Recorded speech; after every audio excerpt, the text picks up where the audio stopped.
Alright, what's going on, everybody? We are live for the UFL Championship game between the Defenders and the Panthers. Game should kick off within the next few minutes. Welcome to the stream, everybody. We got the Defenders and the Panthers to crown a UFL champion. Going to be a different champion than the Birmingham Stallions have won the USFL the past 2 years, or the 2 years 2022 and 2023, than the UFL last year. But welcome to the stream, everybody. Let me get out a poll. The game will kick off in a few minutes.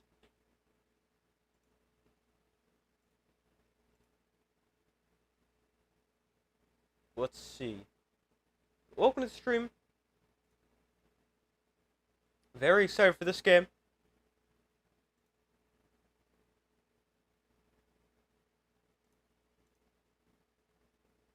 Let's put out a poll.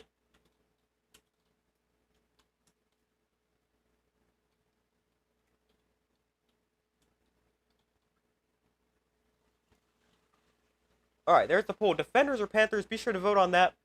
I got the Panthers, but I think this is going to be a great game.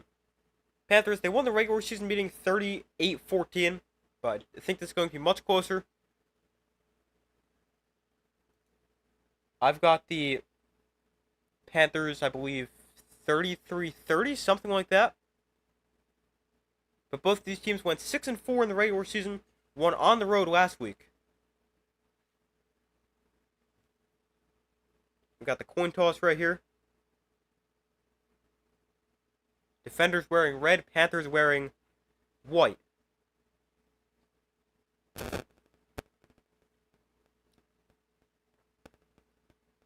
And DC has won the toss. And they will defer to the second half. So the Panthers are going to get the ball first here in the UFL Championship game. So Bryce Perkins on the offense, who was named the MVP yesterday. We'll see them first in the title game. But I think I've got the Panthers 33-30. I think this is going to be a great game.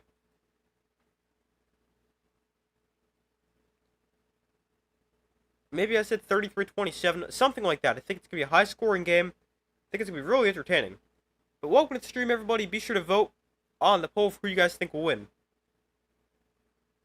I got a close game, high-scoring game. And the 52.5 point total is the highest point total in UFL history.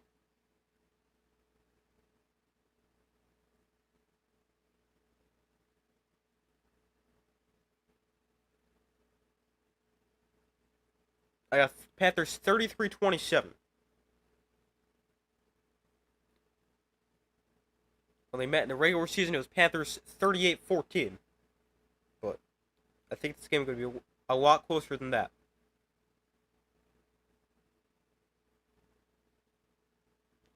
But welcome to the stream, everybody. Be sure to vote on the poll for who you guys think will win.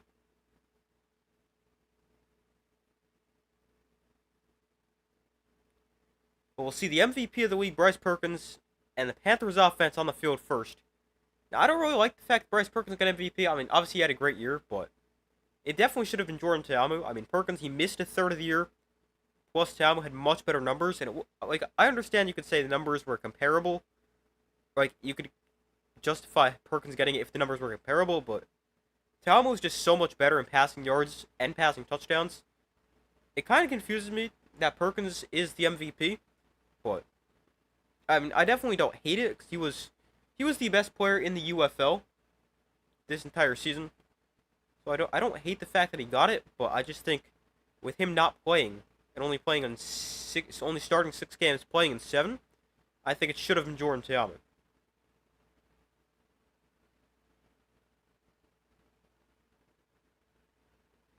Plus, I also don't like having the offensive player of the year and the MVP be the same player. I just don't think it makes a ton of sense. Obviously, if the MVP is an offensive player, it makes sense for them to be the offensive player of the year. But I don't know, I just don't agree with it. You should have 2 separate winners. Like last year, it was Adrian Martinez won MVP, and oh no, who won Offensive Player of the Year? Oh, Hakeem Butler. So obviously it wasn't a quarterback. Or even like in the XFL in 2023 where um, Te'amu won Offensive Player of the Year and McCarron won MVP.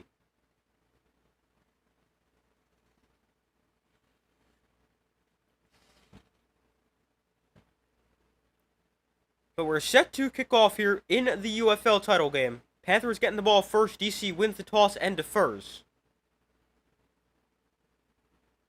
So here's Matt McCrane to kick off, and off we go in the UFL title game. The kick going to be returned from about the 5. And on the return, here comes Malone. Gets to the 30, and he's stripped up at the 33. And that is where Bryce Perkins, the UFL MVP, and the Panthers offense will take over. Perkins, most well known for his time at Virginia, also started a few games in the NFL with the Rams. Won a Super Bowl there as their third-string quarterback. And is the MVP of the UFL. He's had a great year.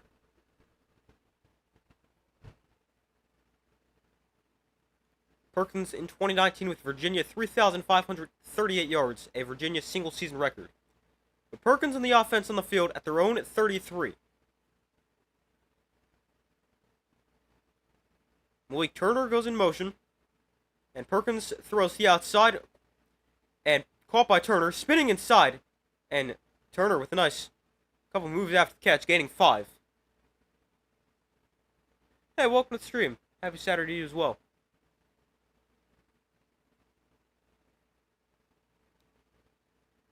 Looking at attendance at kickoff, it does not look very good.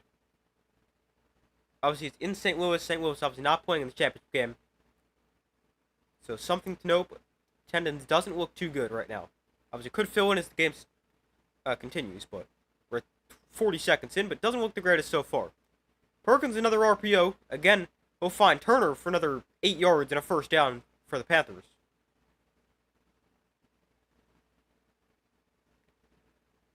Two quick completions to Malik Turner, and a first down for the Panthers. Both these teams definitely like their RPOs.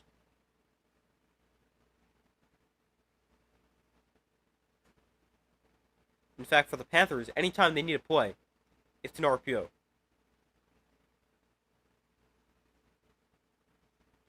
First and 10 from their own 46. Empty backfield for Bryce Perkins. Perkins looks to throw. Throws over the middle. There's Turner for his third catch. And Turner close to another first down. He'll get him at 9. And it'll be 2nd and 1.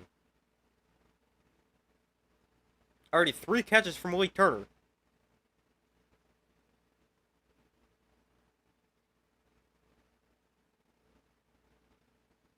Am I cold? Because I think you froze up. Everything looks to be fine here. It might be just for you, but everything looks to be playing smoothly here. But Toa Taua with a run up the middle for about 7 and a first down, by the way. He had 3 touchdowns last week. And was the UFL leader in rushing touchdowns in the regular season.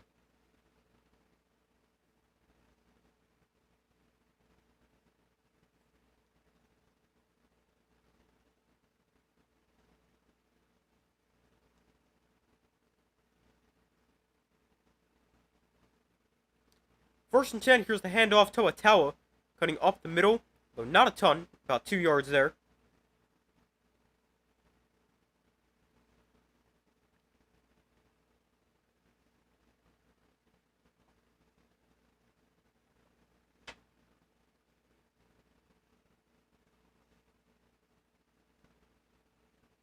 So here is a 2nd and 7 for the Panthers. They gave Taua 3 on first down.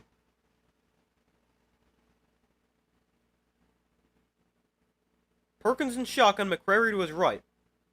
McCrary gets it, and has a lot of space. Nate McCrary into the open field, and McCrary with the first points of this game. A big touchdown run for Nate McCrary, and the Panthers take the first drive of the game, go right down the field, and it ends in a 35-yard touchdown for Nate McCrary. Not 35 points, a 35-yard touchdown But what a drive for the Panthers. Nate McCrary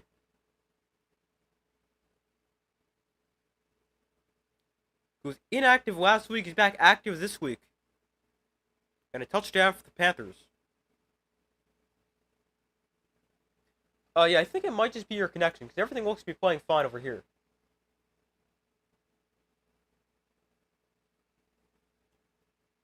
Unless I'm not seeing something. Panthers going to want him to go for one here. Perkins. Hands off. McCrary fighting towards the goal line. And looks like he's down short. Yeah, down short. The try is no good. So it'll say 6-0. The Panthers, with a great first drive, go right down the field. A 35-yard touchdown for Nate McCrary. I am a little surprised they had McCrary in there for that 1-point play.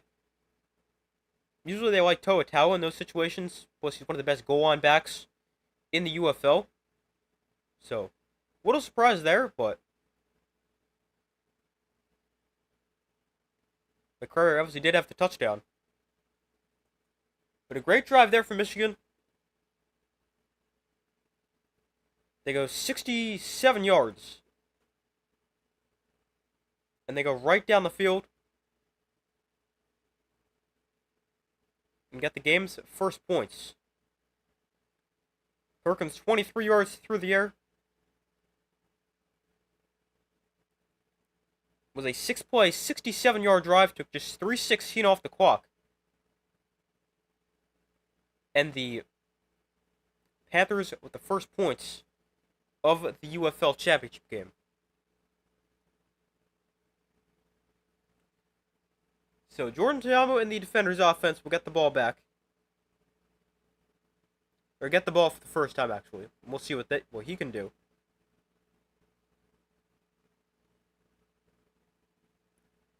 Definitely think a lot of pressure is on the DC defense in this game. I mean, you got to be able to stop Bryce Perkins. And if you can't, you got to be able to stop this run game. Not a very good first drive for the Defenders' defense.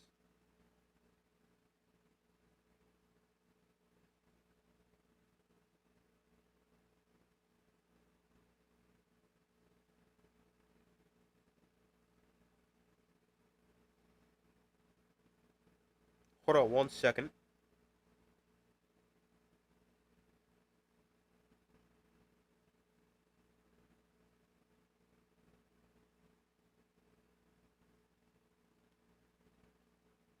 Alright, but what am I saying?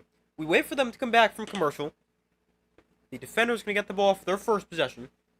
So far, results in the poll is 50-50. Be sure to vote if you guys have not already done so.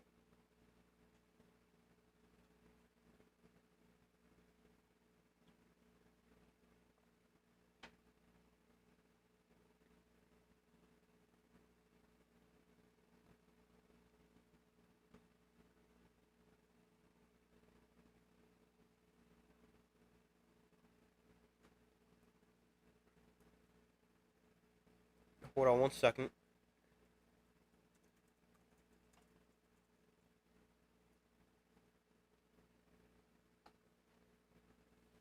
Defenders, they're looking for their first championship ever.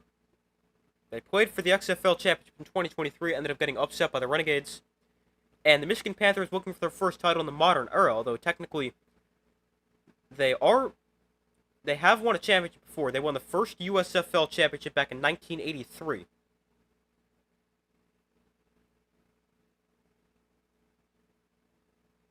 They beat the Stallions for the first time in the modern era last week.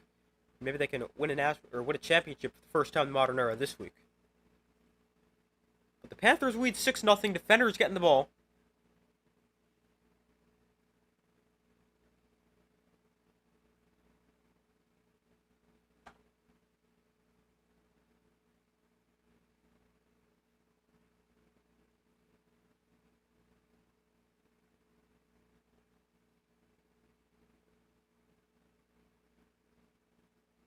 So BT Potter has it teed up, set to send it away here for the Panthers.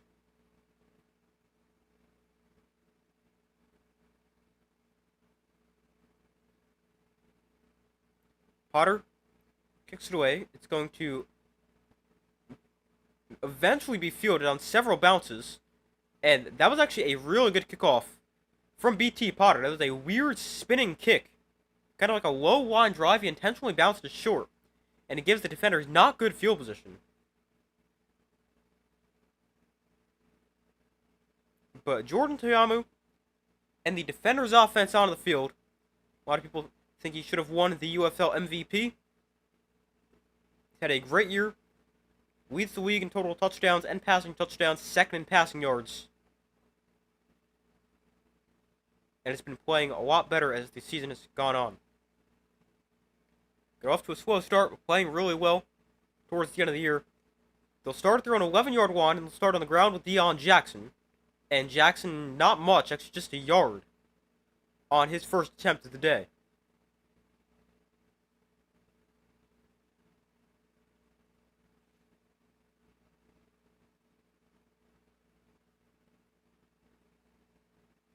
This is DC offense. Receiver Ty Scott back for them. He last played actually in this building when they played St. Louis in week 3. I believe he broke his arm, but I'm not sure on that. Ta'amu throws outside. There's Chris Rowland, his first catch. And Rowland going to gain about 5. The UFL's leader in all-purpose yards this season.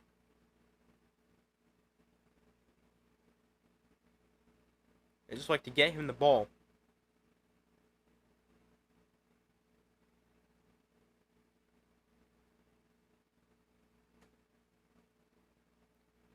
Ta'amu in shotgun.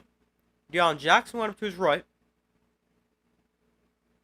Now motions out. Empty backfield for Ta'amu on third down. Panthers bring 4. Ta'amu with time. Throwing underneath that is caught for a first down.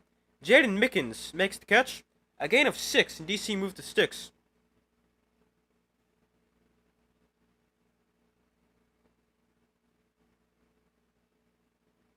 DC offensive coordinator Fred Kayas was the 2025 UFL assistant coach of the year. He's done a really good job. There's a handoff right side. Deion Jackson. Again, not much, maybe a yard or 2.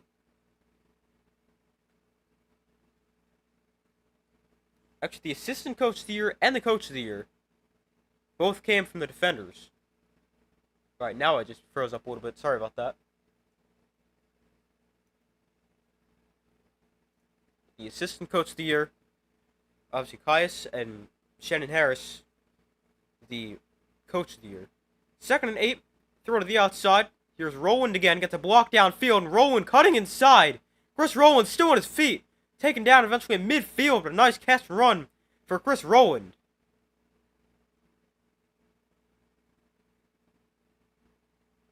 Very dangerous with the ball in his hands. Breaks tackle, got a block from Cornell Powell, and all the way out to midfield for the defenders. There's one of their RPOs they like.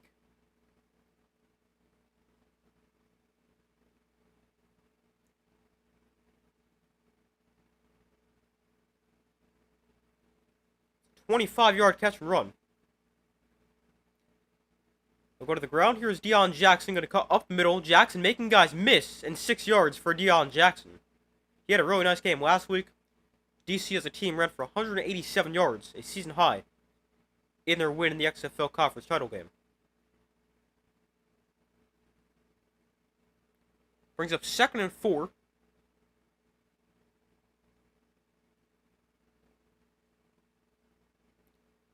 Ta'amu in the pistol. Here's an option. Ta'amu going to keep it, and he'll get about a yard. Make it 3rd and 3. Here for the defenders.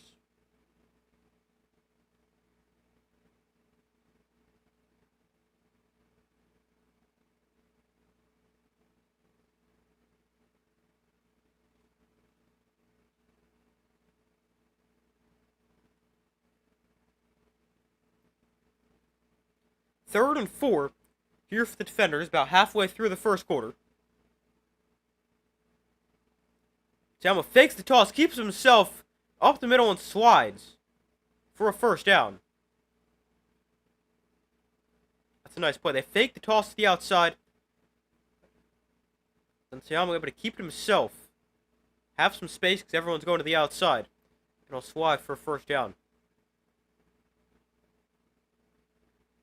Potentially could have gotten away hit on that as well. But no flag was thrown. 8-play, 51-yard drive so far for the defenders.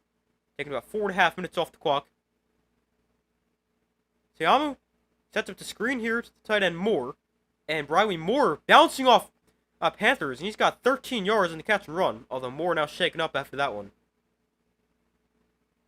Hopefully he's okay.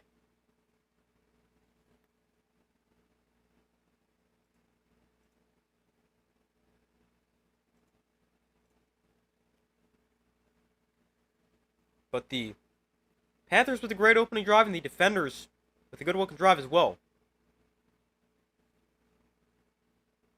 Kai Nakua, who had a pick 6 last week, eventually made the tackle. From the 26, Teamu in shotgun, who will look to throw. Teamu has time, going to float one towards the end zone. Miscommunication between him and Cornell Powell. And it brings up second down.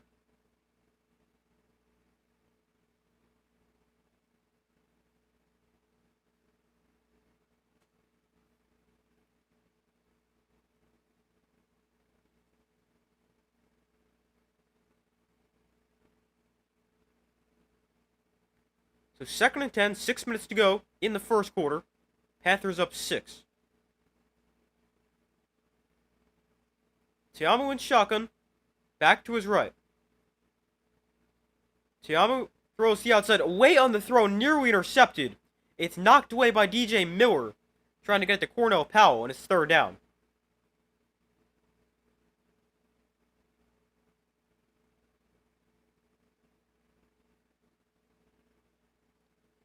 There's another one of the RPOs they like to run.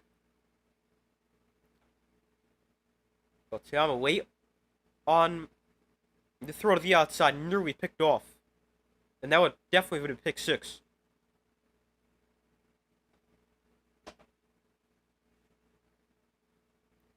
Third and 10. Teamu looks to throw. Panthers bring 5. Teamu throws up the seam at the end zone. Touchdown, Panthers. Defenders. What a throw for Teamu. Jaden Mickens makes the catch. And it's a defender's touchdown. 26 yards. What a throw. And the defenders tie this game at 6. Mickens is able to get behind the defense. And what a throw from Jordan Teamu.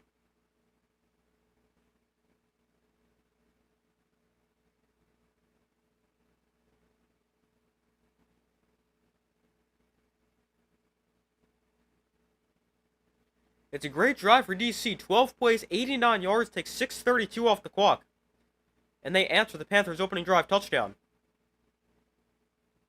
Jaden Mickens has NFL experience, actually a Super Bowl champ in Super Bowl 55 with the Buccaneers.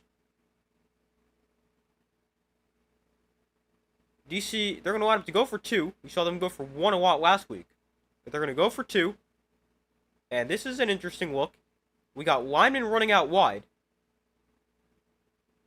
They're going to empty the backfield for Teamu. Now Rowan comes in motion. Teamu rolls to his right. Runs out of space, and it's knocked down. That was interesting. I guess they figured we liked this play. It's the national championship, or not the national championship, the UFL Championship game. We might as well try it, but that did not work.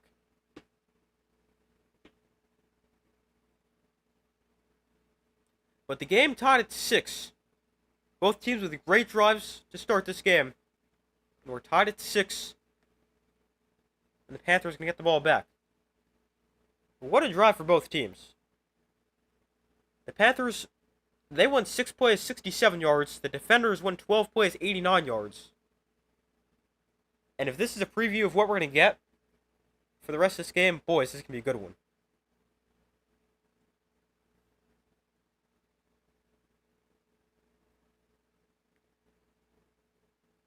This is already better than last year's UFL title game because both teams actually scored points.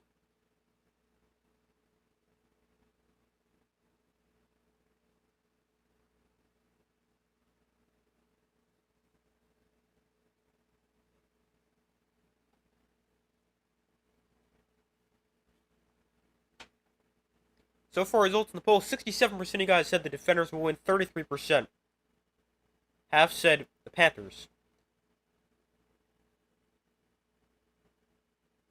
I would go. My vote would go towards the Panthers. Pick them 33-27.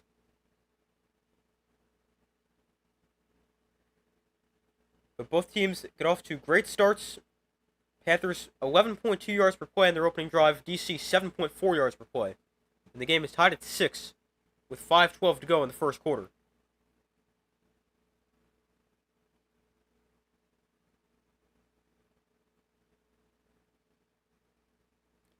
So we still wait for them to come back from commercial.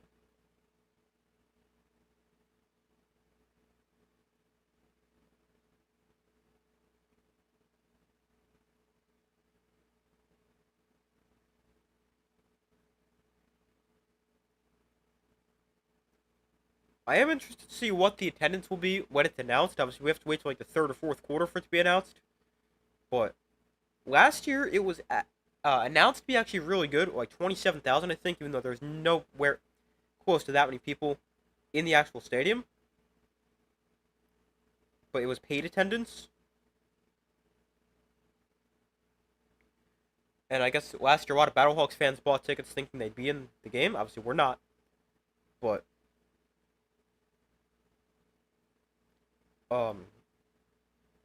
yeah, let me check. Last year, the championship game attendance, yeah, it was 27,396. I have no idea what it would be this year. But hopefully it's pretty good, although the stadium does not look that full.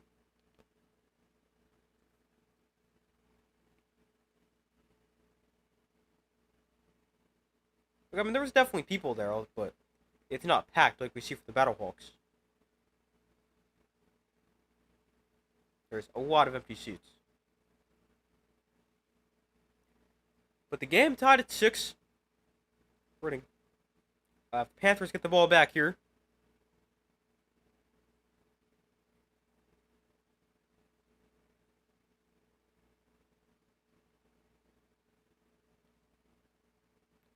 So McCrane kicks off. And here comes the return from roughly the 10-yard line. Toa Taua brings it out to the 26. Pretty good kick coverage by DC. And we'll see what the Panthers can do here for their second possession. 5:07 to go in the first quarter. Interesting to see Toa Taua returning kicks. He's not usually back there. For the Panthers. It's Xavier Malone and somebody else, but I don't usually think it's Taua. Taua won that first drive, 5 of 7, 73 yards and a touchdown. What a drive for him. First and 10 here from the 26. Perkins in shotgun. Nate McCrary, who had the touchdown, lined up to his right. They're going to go to the ground. McCrary left side, hitting the backfield. I'm going to fight through that contact and gain about a yard.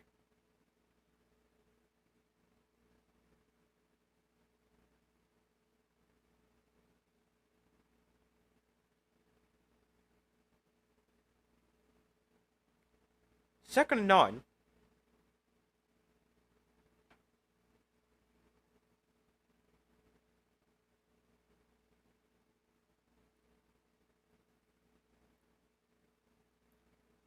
Perkins in shotgun. McCrary again lined to his left. Play clock winding down. It's at 3. Got the snap off. Perkins to throw. Over the middle, just out of the reach of Seosi Mariner. And it's third down. Mariner, the leading receiver in the regular season, although despite that, not named to the All UFL team.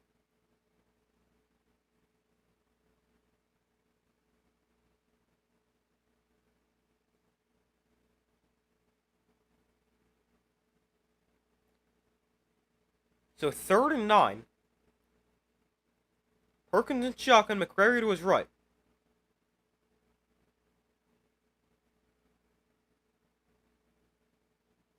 From their own 27, Perkins going to look to throw. DC brings 4. Perkins over the middle, caught for a first down. Mariner to the 43-yard line, and Michigan moves to 6. The first third down they faced And it's their first third down conversion. This is a nice job by Bryce Perkins. Michigan's right guard gets absolutely run over. So Perkins does a good job drifting to his left, maybe to deliver an accurate throw to Chelsea Mariner.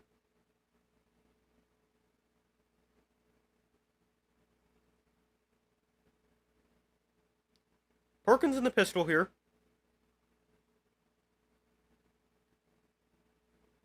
Play clock winding down. Another handoff here is McCrary, and he's taken down at the 48. That third down play went for 16, by the way. McCrary got about 3 or 4. Now they'll give him 4 on first down.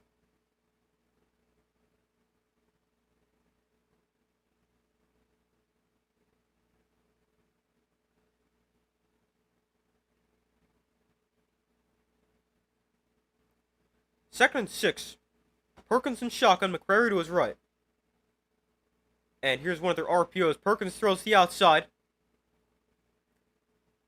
to Devin Ross. Couldn't tell who that was for a second. And Ross, I believe he got a first down. Yeah, he does. First down for the Panthers.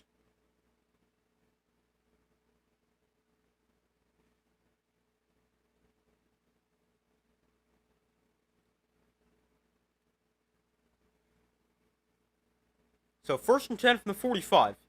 Perkins in shotgun back to his right. Here's another run play. Taua up the middle, running a guy over. And Taua gaining 7 on first down. He is very hard to tackle. But a nice run for Taua. Brings up 2nd and 3. He just put DeAndre Baker on the ground. Former Giant, first round pick.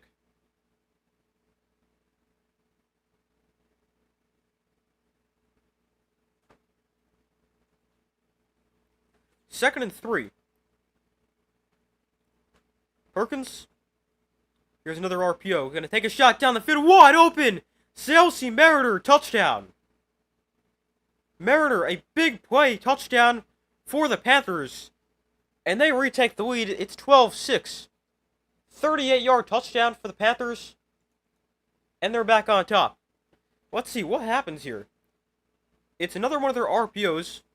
Perkins obviously keeps this. Oh, both corners crash down for the tight end Hicatini, who's out in the flat, leaving Mariner wide open downfield for the touchdown.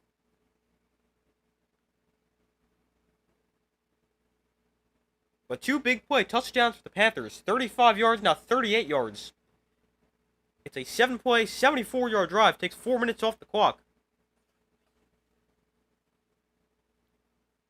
And the Panthers, again, going to want to go for 1. Did not get it the first time. They ran it straight up the middle with Nate McCrary. And here's another RPO. Perkins end zone. Wide open. Mariner again. And the conversion is good. 13-6. Panthers lead the defenders. The RPOs are just so hard to stop. I mean, they do so many different things with them. Plus, you've also got to keep in mind of what Perkins can do as a runner. Because if you cover everything well, Perkins can definitely keep himself. Obviously, we've seen him do that a trillion times this season.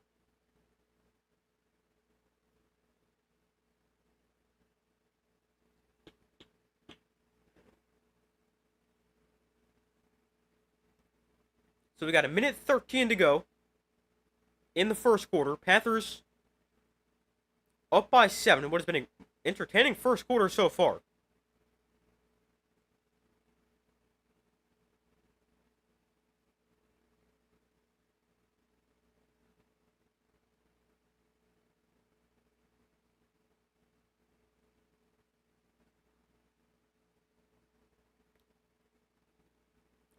UFL award winners: Bryce Perkins, MVP and Offensive Player of the Year.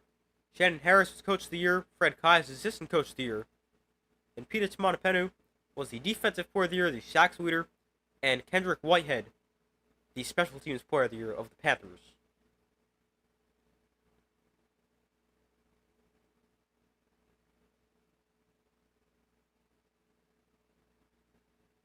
Shannon Harris, still technically the DC interim head coach.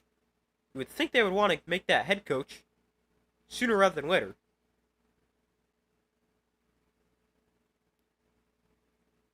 So Potter kicks off, and this is going to bounce into the end zone for a touchback. Now, I believe it goes a bounce into the end zone. The ball only comes out to the 20. Whereas if it went into the end zone on the fly, I think it comes out to the 35 or 40. To try to encourage returns. But, I mean, that's... It's just hard for the receiver to feel that BT Potter kickoff. Because he like, curved it and kicks it low. It's weird. He also lies the ball down on its side on the tee.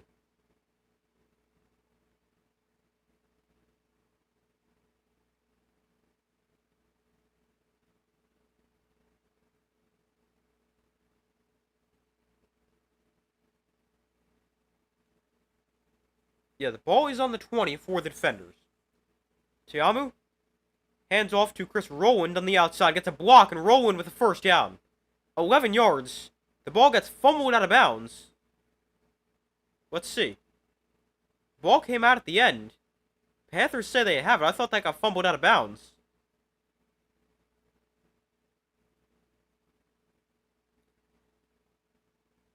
DJ Miller currently has the ball.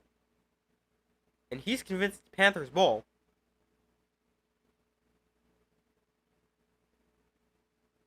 It is still a first down for the defenders. They said the ball went out of bounds. Well, it definitely is a fumble. Oh, maybe. He might have gotten the feet back in.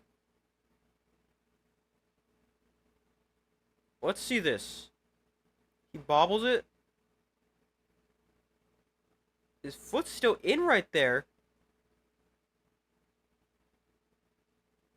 Oh, they cut back to the play. Wait, but Cornell Powell is off to the races, and it's a touchdown for the defenders if it stands. There's a flag down. I don't even know what this play was. They cut back from the replay, and Cornell Powell was inside the 40. But let's see, there's 2 flags down. We're going to definitely need to see a replay of this. It's going to come back. There's an ineligible player downfield. So I guess there's 2 penalties, or 2 flags for the same penalty. But the left tackle Durant too far downfield. And this was just another DC RPO. They found Cornell Powell in the slant, broke a tackle, and then did the rest, but Wyman too far downfield. So it comes back.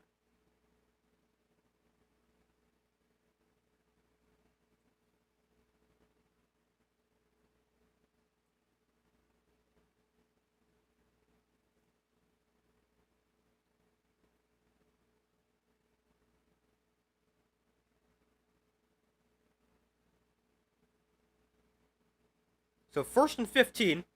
Tiamu with plenty of time. Gonna go way downfield. He's got an open receiver. It's Mickens again. Jaden Mickens cutting back inside the 20. Gets a block downfield. Spinning to the outside. And he's taken down at the 9. What a big play there for DC. And what a first quarter this has been. Tiamu's got all kinds of time. Mickens is wide open downfield. Gets past the defense again. The Panthers are able to run him down, but another huge play for this DC offense. Wow. This first quarter has been insane. 1st and goal from the 9. Handoff Deion Jackson. He's still on his feet. And he's thrown down after getting a 4. Down to the 5-yard line. And that brings us to the second quarter. But wow. What a first quarter. Hopefully the rest of the game is just as good, because that was an extremely fun first quarter. 13-6. The Panthers lead at the end of one, but wow, that entertaining.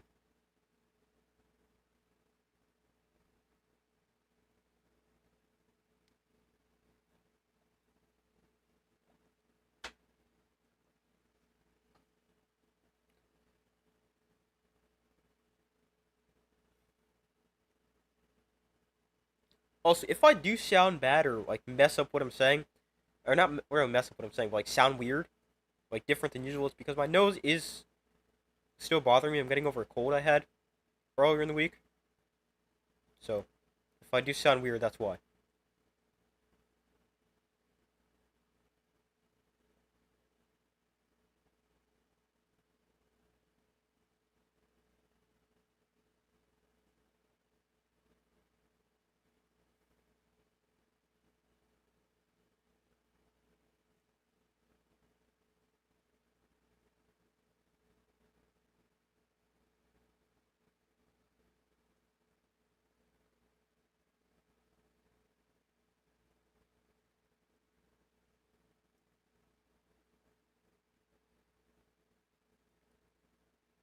Hold on 1 second.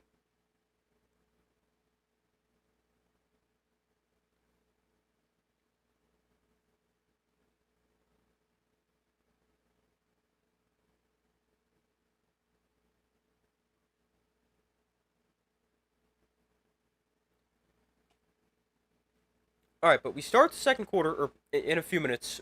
The Panthers up 13-6.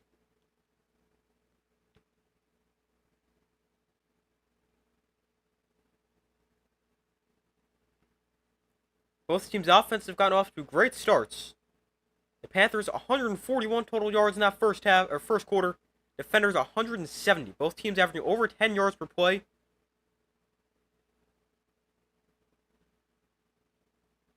And Jordan Tiam was already thrown for 150 yards. Perkins is thrown for 84. Panthers also 57 yards on the ground. Defenders 20. But what a first quarter. Now, hopefully the rest of the game is equally as good, if not better, although it's hard to get much better than that.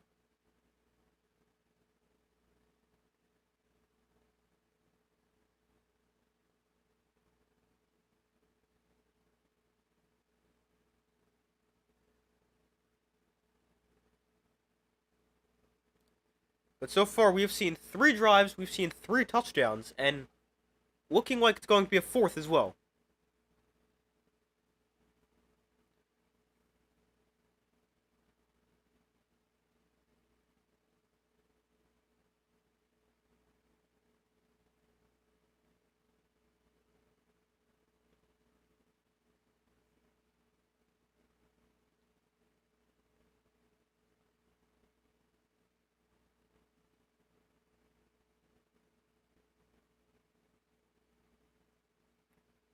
So now they're back from commercial. We start the second quarter. Defenders with a second and goal, ball on the 9. Tiamu in shotgun. Deion Jackson is the back line to his right. Chris Rowland comes in motion. And Tiamu going to hand off. Jackson is met after just a yard. And brings up third and goal. I don't love that run call right there.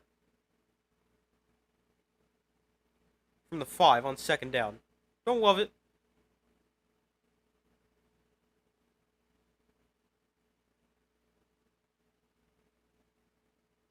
I mean, I understand it, because if you get, I don't know, 3-4 yards down to the 2 or 3 yard line, could have run it again on third down.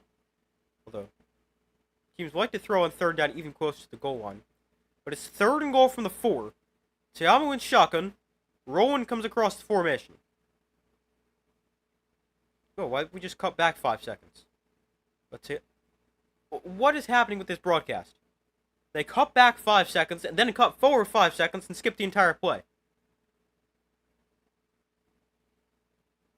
But they try to throw it to Ty Scott.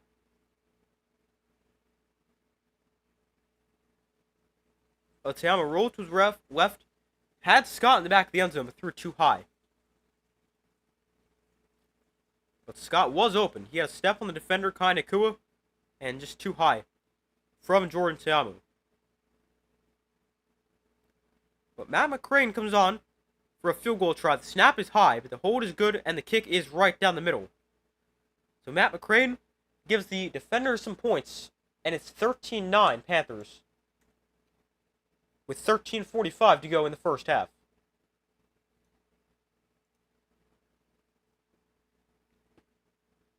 So the defenders missed a big opportunity to get some points. Obviously, they had the big play to Jaden Mickens getting him downfield. Then got it to a 1st and goal from the 9. Couldn't get it in the end zone, but we're able to come away with points. A 4-point Panther lead.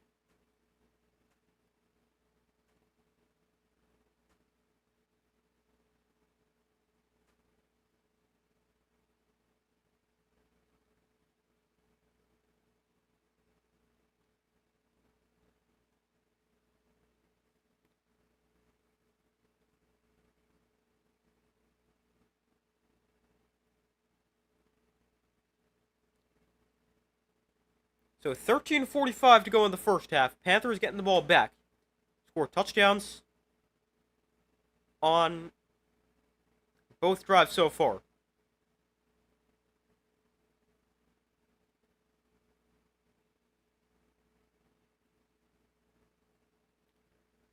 So the defenders kick off. And this kick returned from about the goal line by Devin Ross. And not a good return. Ross taken down at the 15-yard line. What a job by DC on the kick return.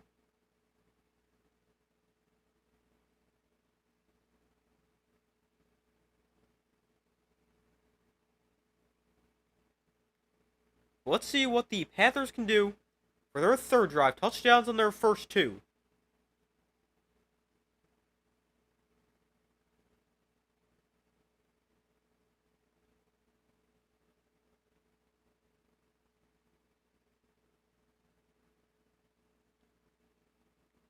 They're actually going to spot it on their own 16-yard line.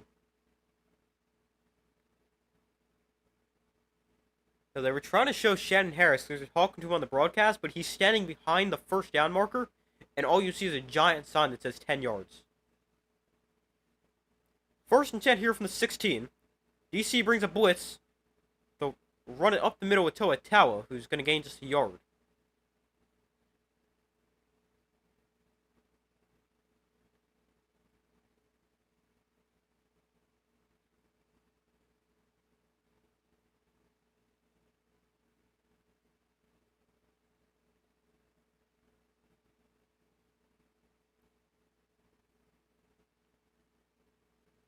So 2nd and 9. Empty backfield here for Perkins. Actually, now the motion Tawa to his right. From their own 17. Perkins. Over the middle there is Malik Turner again. He's been very active so far. For about 5 yards.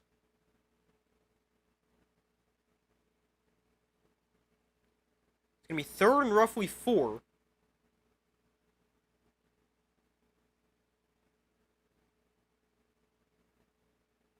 Yeah, 3rd and 4 for the Panthers.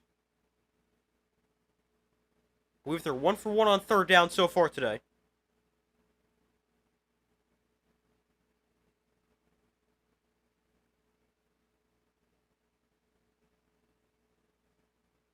So it's 3rd and 4.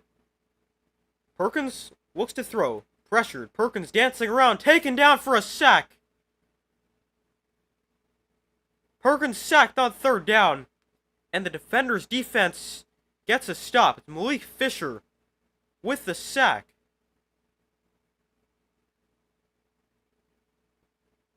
I believe he's usually coming off the edge. They line him up inside on this play.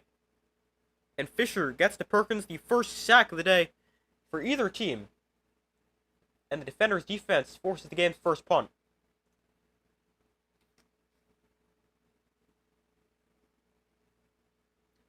Now, prior to the punt, we got a timeout called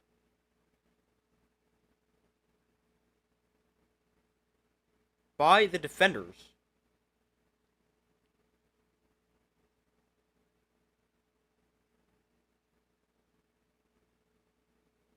With 11:43 to go in the second quarter. Not really sure why, but they have to use a timeout right there, and they'll head to a commercial break.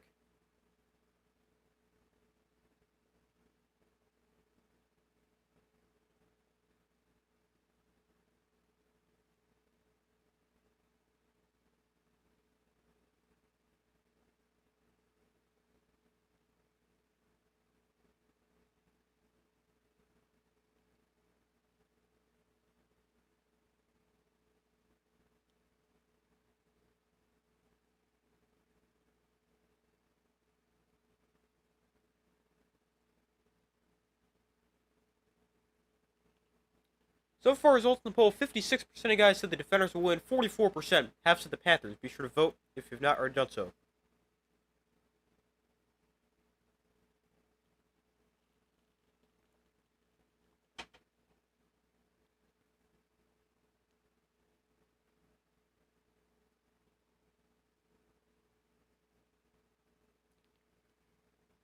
But we still wait for them to come back from commercial.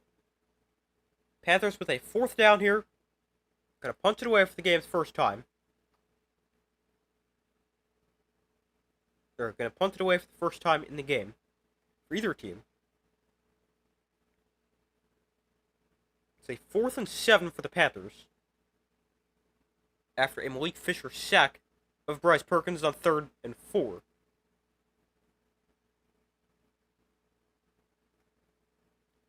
We still wait for them to come back from commercial. This is a long commercial break.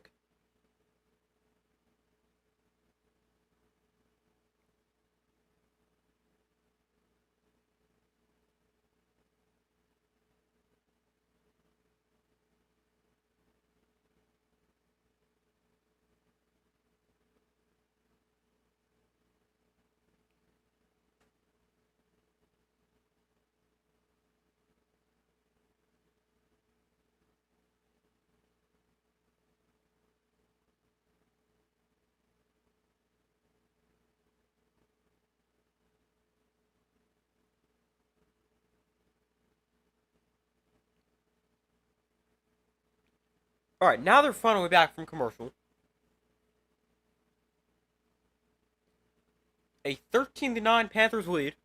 Defenders getting the ball back.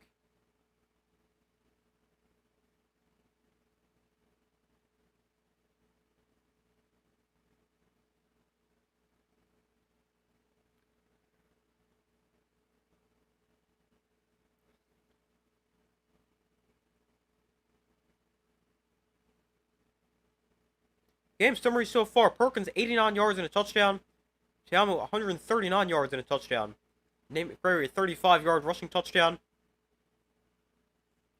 And that is how we've gotten to this point so far. 4th and 7. First punt of the day is away for the Panthers. Seth Vernon kicks it to Jaden Mickens, who's not going to field this. It'll roll to about the 37-yard line. So overall, it's a decent punt.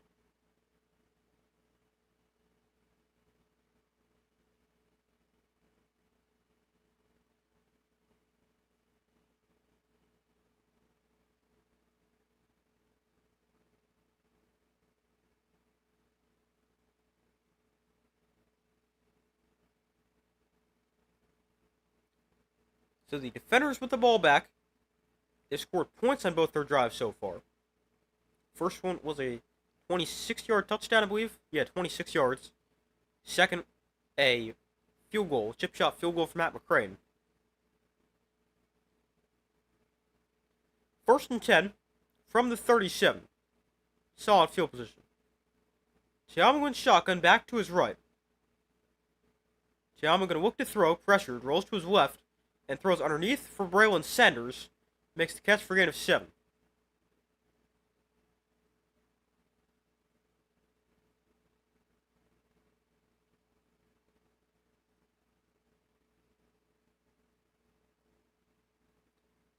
They're actually going to give him 6 there, make it 2nd and 4.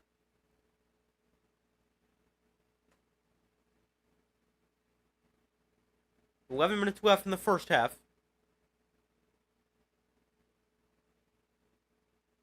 2nd and 4.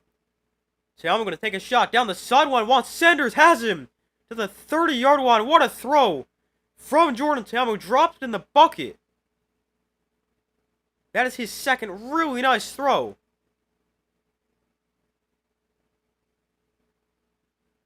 Man, what a throw from Jordan Te'amu to the 29-yard line. That is an unbelievable throw.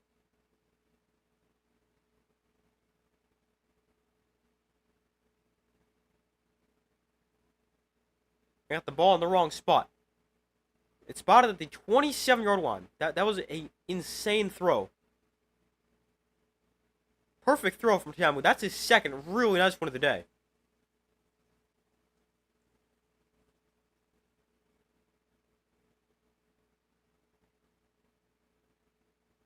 So 1st and 10 from the 27.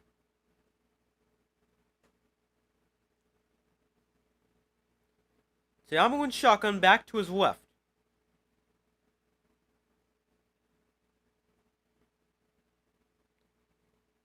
Te'amu with time, plenty of it.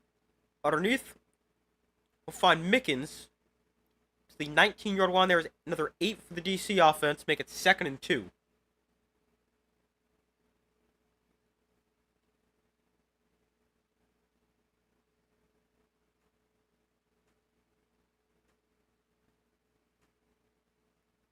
So it's 2nd and 2.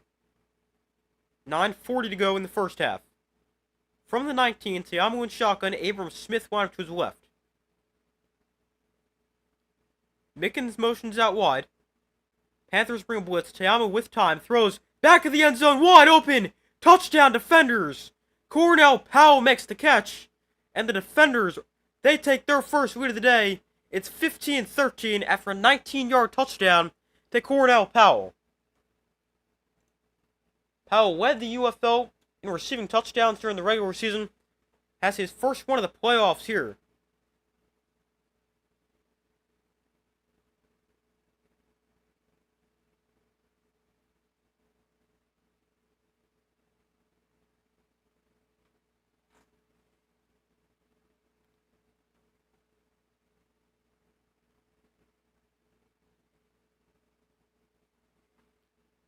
Again, the defender's going to go for 2. Empty backfield for Te'amu.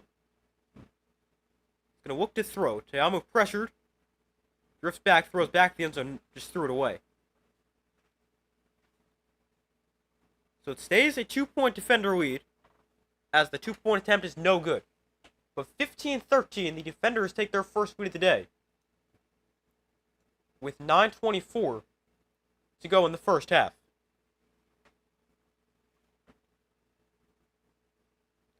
Man, what a game. We're still in the first half, too.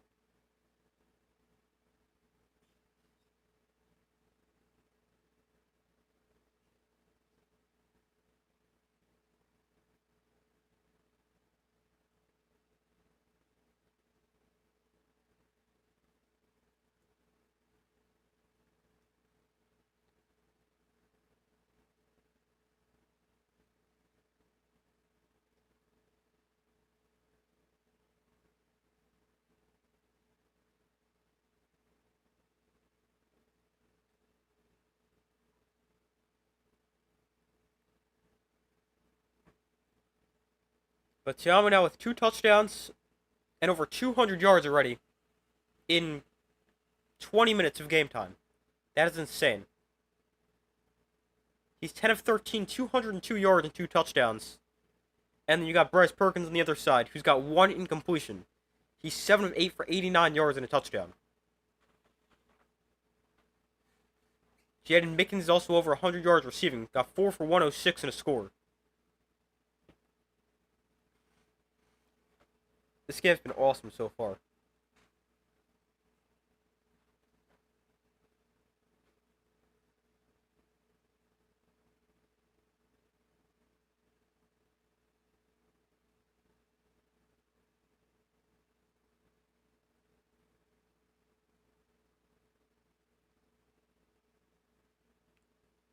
But we wait for them to come back from commercial.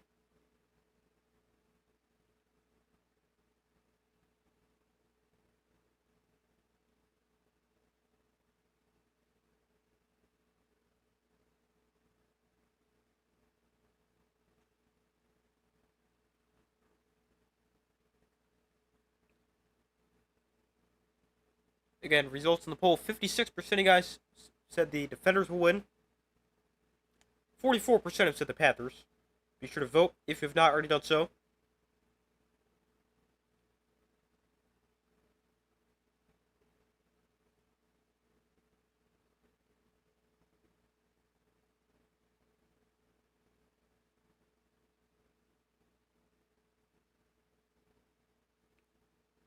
We still wait for them to come back from commercial. Panthers going to get the ball back. Punted for the first time on their last drive.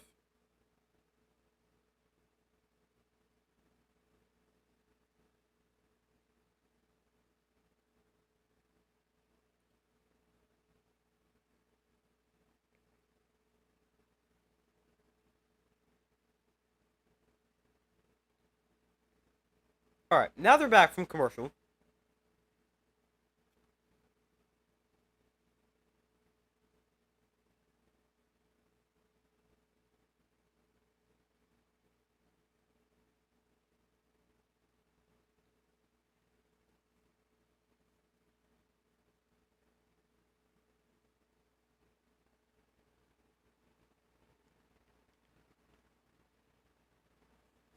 Panthers down by 2, trailing for the first time today. Getting the ball back.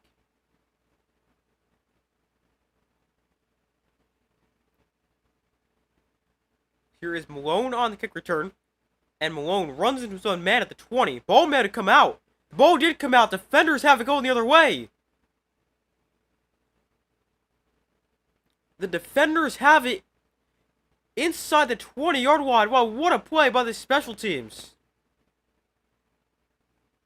He got stripped by his own guy. He got stripped by his own teammate, who inadvertently knocked the ball out. It's the second-string tight end, Gunnar Oates, who makes him lose the ball. That's insane. He gets stripped by his teammate, and the defenders have it with insane starting field position. That's crazy. It's the first turnover of the game. Wow. That's crazy.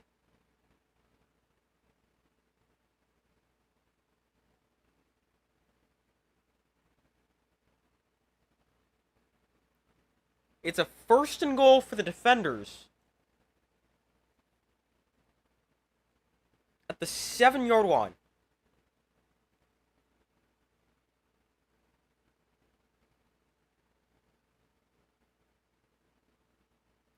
And we got a timeout by the Panthers. What is he even doing trying to grab the ball?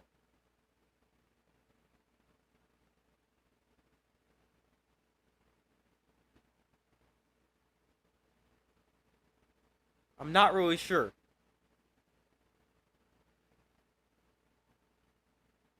Maybe he was just trying to get somebody off his teammate, but that's not something you see every day.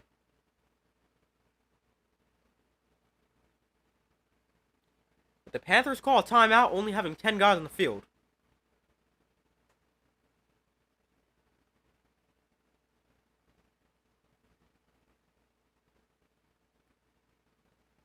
But it's the game's first turnover, and the defenders with a 1st and goal on the 7. Tiamu in shotgun back to his right. Tiamu looks to throw, pressure. Tiamu floats one back of the end zone. Oh, off the hands of Sanders and incomplete. Or, sorry, Mickens. I don't know why I said Sanders. Jaden Mickens. DC scoring touchdowns 59% of their red zone trips. That is 3rd best in the UFL. 5 points above the league average of 54%.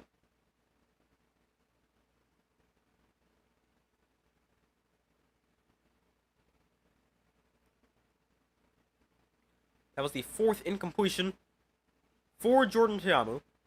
2nd and goal. They'll hand off to Roland on the jet sweep. And Roland splits defenders and gets down to the 3.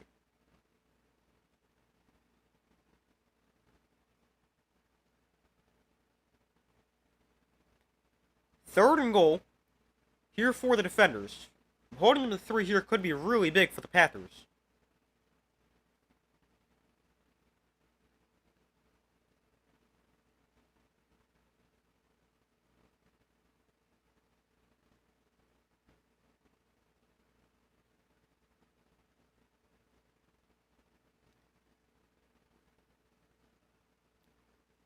Play clock winding down. They'll get the snap off. They're going to go to the ground. Deion Jackson tries to bounce outside. Cuts back inside. Stretches towards the end zone. He's down inside the 1. 4th and goal for the defenders. Let's see. How close did he get? Oh, I don't know. He might have gotten in. He didn't go down right away. He might have gotten in.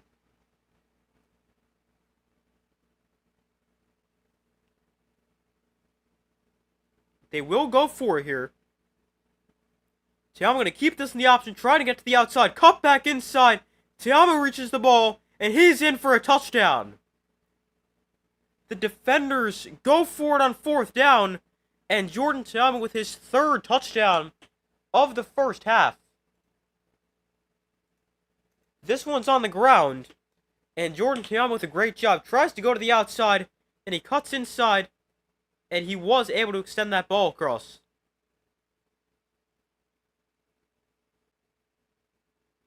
(21-13). The defenders lead the Panthers.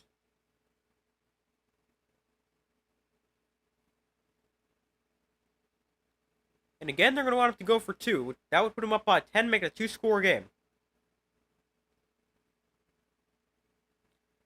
Tiama looks to throw. Wide open in the end zone. Briley Moore. And the conversion's good.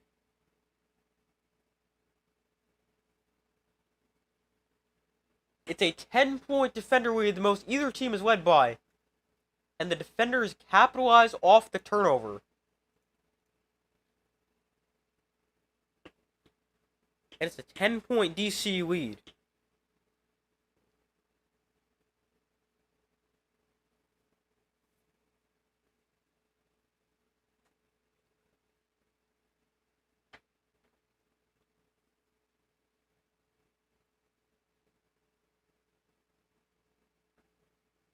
And then Briley Moore for the 2-point conversion.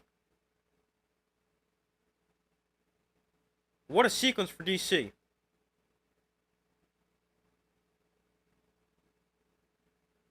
They've scored on all 4 of their drives tonight, and in the playoffs last week and this week combined, they scored on 11 of their 14 drives. That's insane. Why is somebody throwing a softball on the DC sideline? Haven't seen that one before. So McCrane kicks off. And we'll try it again for the Panthers. Malone returns. And again, great kick coverage for the defenders.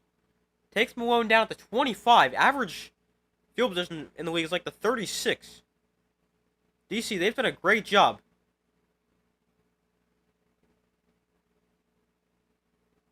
Defending the kickoff so far.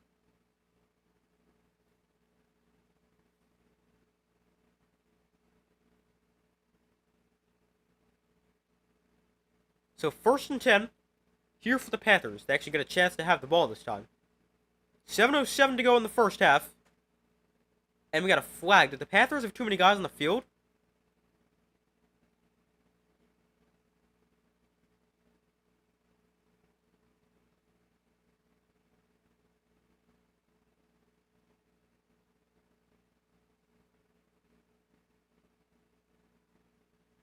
Yeah, the Panthers, they got 12 men on the field. Backs them up 5.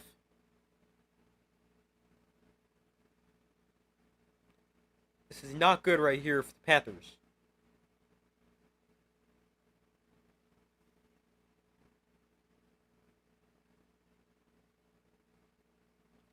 So it's 1st and 15. They'll start at their own 20-yard line.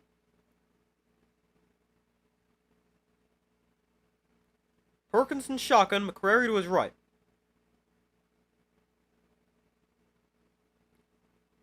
Perkins, off-play action, pressured. Perkins dancing around, and Perkins is able to get a throw off. Wow, how was he able to do that? He just stayed upright long enough and didn't really go down. He was able to get a throw off. It wasn't a very good throw. But they might call this grounding. I don't know if there was a receiver in the area. Cole Hicatini made an attempt at it, looking like he was going back.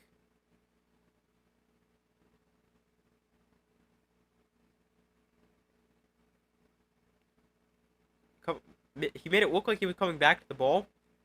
I'm not sure.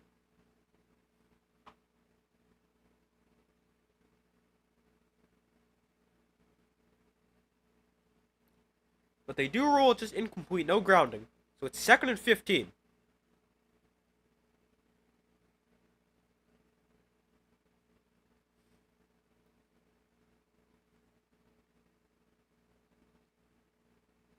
Empty backfield here for Perkins. Look to throw.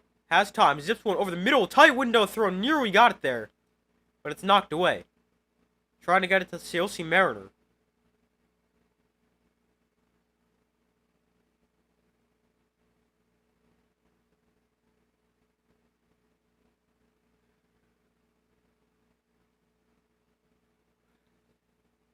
So it's 3rd and 15. 6:10 to go in the first half. DC up by 10.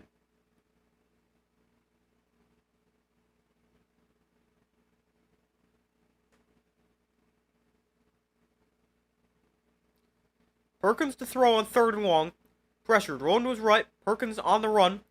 Puts the brakes on. Throws back across the middle, but it's short and incomplete. Just trying to get it to Nate McCrary. But it's 4th down, and the Panthers going to be forced to go 3 and out. Nice job of the DC defense, what I was trying to say.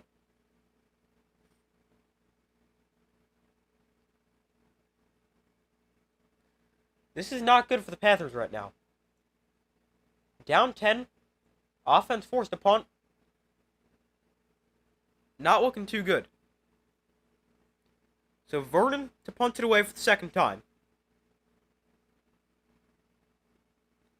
And Mickens fields at the 41.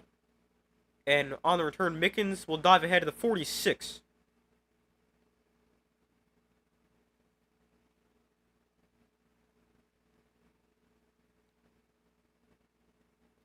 It's the 2nd straight 3 out for the Panthers offense, obviously not including the fumble. But plus you add in allowing points, the fumble, allowing more points. It has not been good the past, 5 to 10 minutes. Past probably 5 to 8 minutes for the Panthers.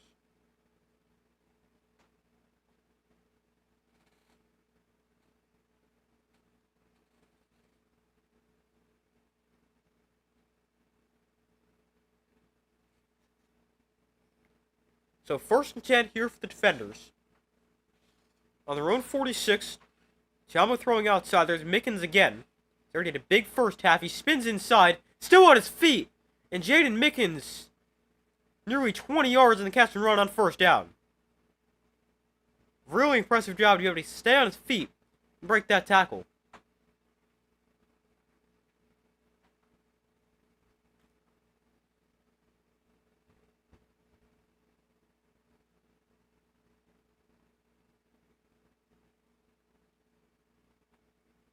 Jaden Mickens, 5 catches for 125 yards. And a score. That's 25 yards a catch.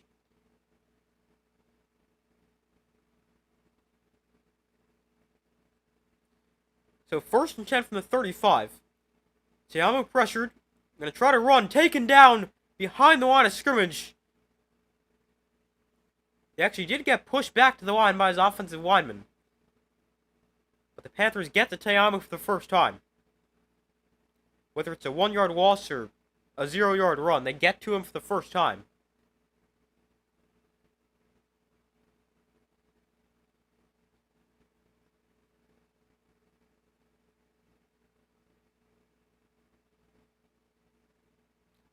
Second and 10 from the 35. 4 minutes to go in the first half. Ball on the Panthers 35. Tiamo looks to throw. Throwing to the outside. There's Rowland again. And he gains 7 before he heads out of bounds. The 28-yard line. And it's 3rd and about 3.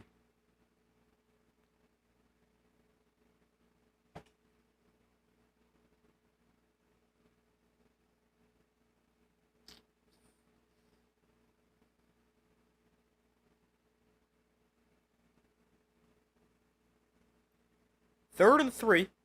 3.5 minutes to go in the first half. Te'amu in shotgun. Fakes the toss. He'll keep himself up the middle. And he's close to a first down. I think he's got it.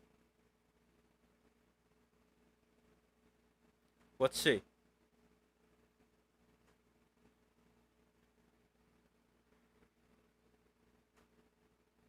It is a first down for the defenders.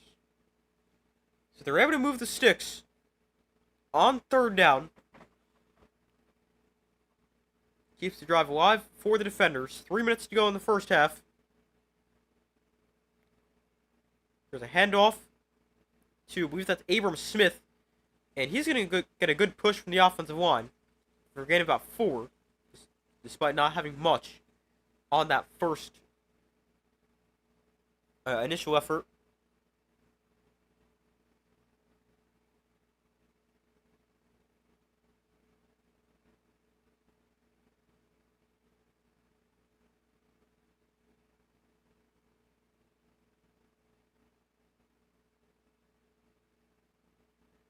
So 2nd and 6. Defenders outgaining the Panthers 273 to 144. From the 21, Te'amu steps up in the pocket. Te'amu throws underneath. There is Cornell Powell for their first down. A gain of 7. Again, DC moves the sticks. It's also going to bring us the 2-minute warning here in the first half.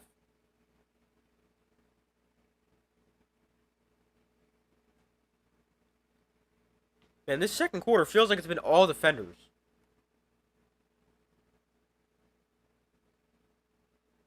Yeah, defenders 17-0, outscoring the Panthers here in the second quarter. And between their first touchdown, or the field goal, then the first touchdown, then the fumble, it's been all DC. Yeah, they've really dominated the second quarter. The second quarter, it's gone defenders field goal, Panthers 3 it out. Defenders touchdown, fumble for the Panthers. Touchdown for the defenders, and then another 3 out. And now this current drive for DC. The Panthers, they have combined for minus 2 yards in the second quarter. Pretty impressive. Impressively bad.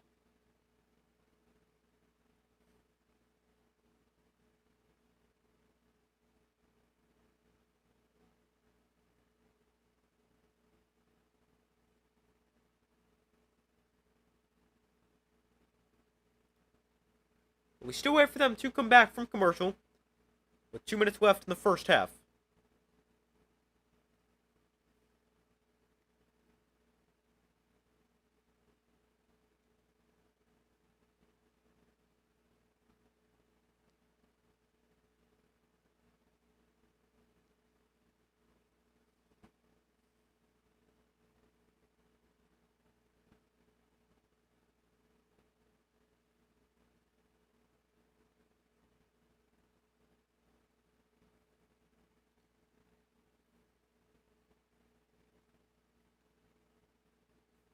We still wait for them to come back from commercial. 2-minute warning of the first half. So far, results from polls, 60% of you guys said the defenders will win, 40% have said the Panthers. Be sure to vote if you've not already done so.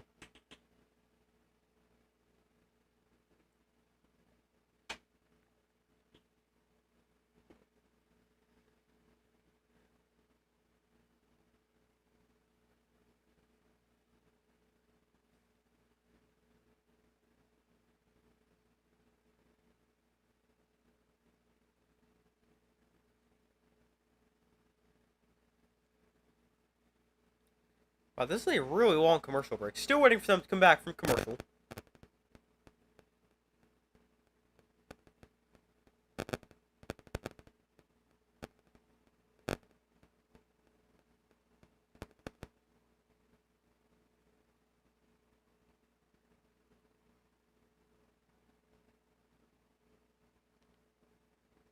Alright. Now we're back.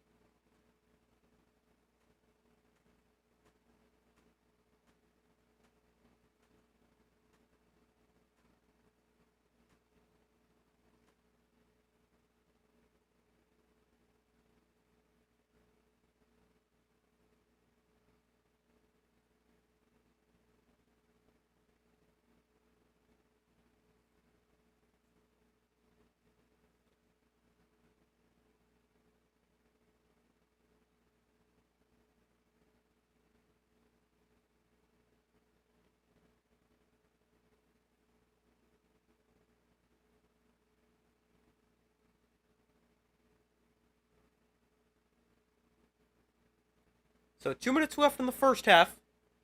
Defenders already up 10, looking for more.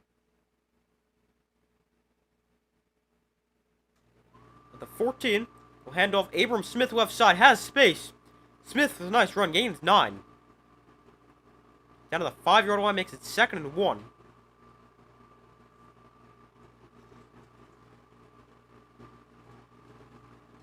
Both teams have 2 timeouts left in this first half.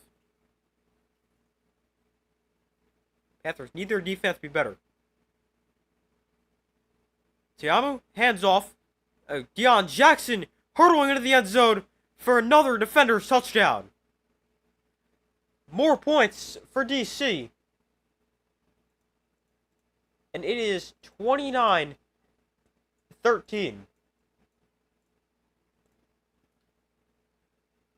What a first half. They've almost hit 30 and could get to 30, depending on the conversion. It's an 8-play, 54-yard drive that takes 350 off the clock. And the defenders are up big. The good news for the Panthers, they do have a chance to get the points here before halftime. We got a trick play here. They're going to throw it back to Tiamu on the 2-point attempt. And the 2-point attempt is good. The Phillies special. And it's 31-13. Defenders lead the Panthers. The second time Tiamu's caught a pass this season. The first one went for a touchdown back in week 7? Or week 8? I think week 8 against the Renegades.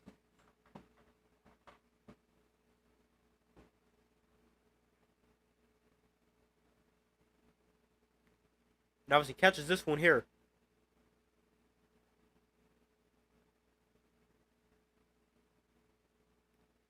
Jaden Mickens, who's already had an insane first half, throws it to Jordan Tiamu, who keeps his feet in bounds.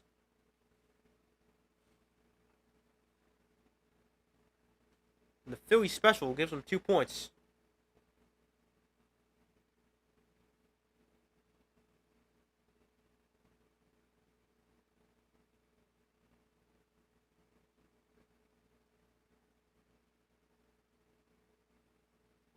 So a minute 30 to go. Panthers get the ball back. Do have 2 timeouts. Have to try to do something. Here's Malone in the kick return. And again, not much. DC has done a great job covering the kickoff.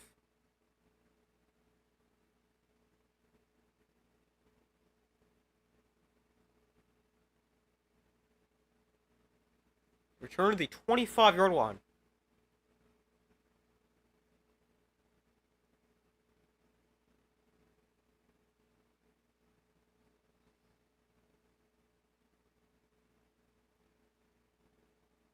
So a minute 25 to go in the first half. Perkins in shotgun back to his right. Here's Tawa up the middle, and he's tripped up after getting 5. He'll have some space.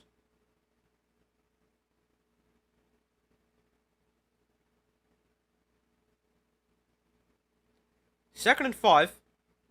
Minute 10 to go. 2 timeouts for both sides. Perkins. Pressure. Rolls to his left. Throws back across the field. Wide open. Malik Turner. Got a lot of space ahead of him as well. Turner cutting to the outside. Inside the 30. Turner still going. Inside the 20. Cutting back to the inside the 10. Malik Turner could take it all the way. He does. What a catch and run for Malik Turner. Touchdown Panthers. Wow. That is an insane catch and run. And boy, did they need that. There is a flag down. But if it stands, it's a 71-yard touchdown. And that is a ridiculous catch and run.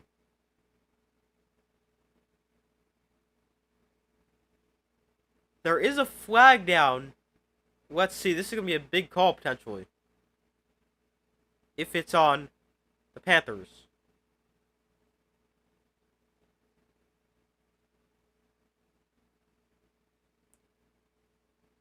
It's going to go against the defenders. Wow. Talk about exactly what the Panthers needed. We got a personal foul against the defenders. Number 24, it's going to be enforced on the extra point, which is big. So it's going to be a 3-point try from the 2-yard line. It's a 71-yard catch and run from Malik Turner, giving him 5 catches for 98 yards and a touchdown so far in this first half. So they're snapping it from the 2-yard line right here, which is where you would snap it from a 1-point try. But it's a 3-point attempt after the penalty. The personal foul after the play. Would also make it a 1-score game if they can get this. Would cut it to an 8-point game. And we have a challenge here from Shannon Harris and the defenders.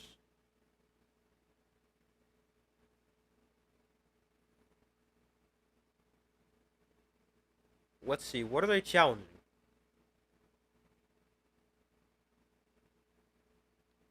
They're going to challenge, there's a hold.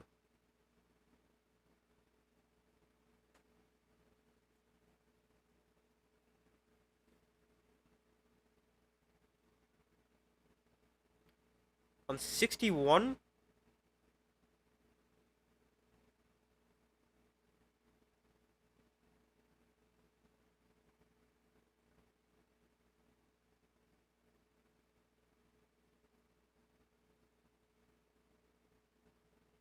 I can understand it, but I wouldn't want it. But the challenge is going to be unsuccessful.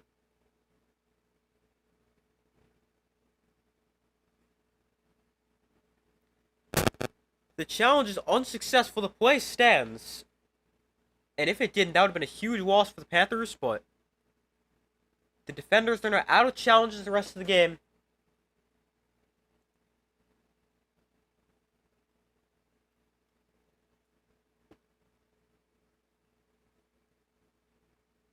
The rule in the UFL, you have to have at least a timeout.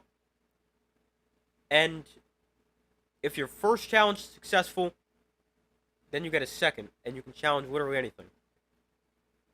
But the defenders now out of challenges for the remainder of the game. Michigan still has their challenge.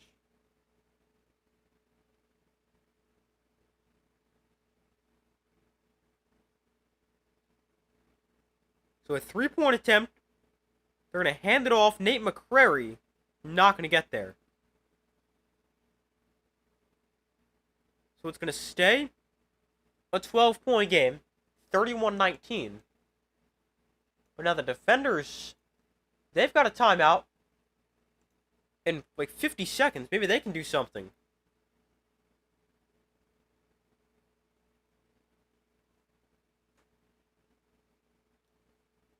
That is a great catch and run from Malik Turner.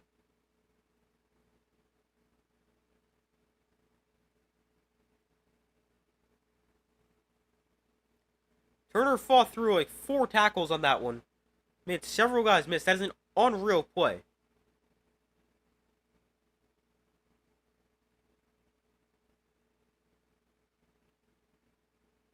Jordan Ta'amu's thrown for 235 and 2 touchdowns. Perkins has thrown for 160 and 2 touchdowns. There's been 7 plays of at least 25 yards in this game. 4 of them have gone for touchdowns.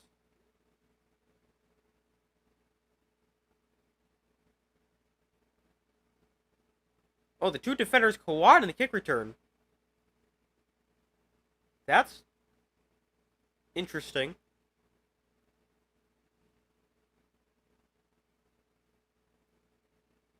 Well, let's see what the defenders try to do here.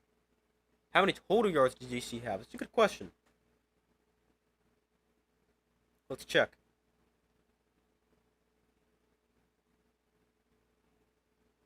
Hold on.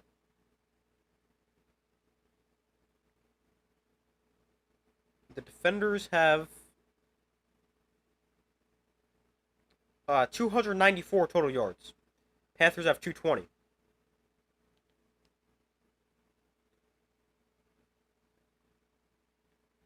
So 1st and 10 from their own 15. Ta'amu throwing to the outside. That is caught by Braylon Sanders for a gain of 5.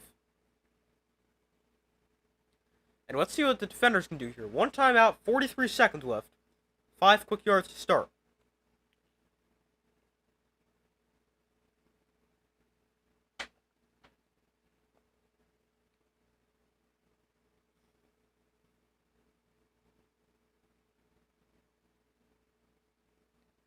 Second and 5. Tiamo throws outside again. There is Jaden Mickens. Forget a ball comes out. Mickens was able to get it back. The clock will temporarily stop on the first down until the ball is spotted.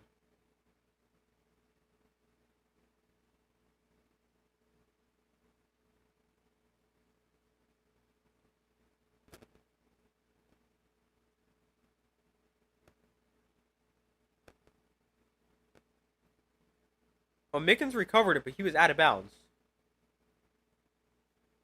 So it probably just goes back to the spot where it was fumbled, but I'm not sure. Well, actually, because of that,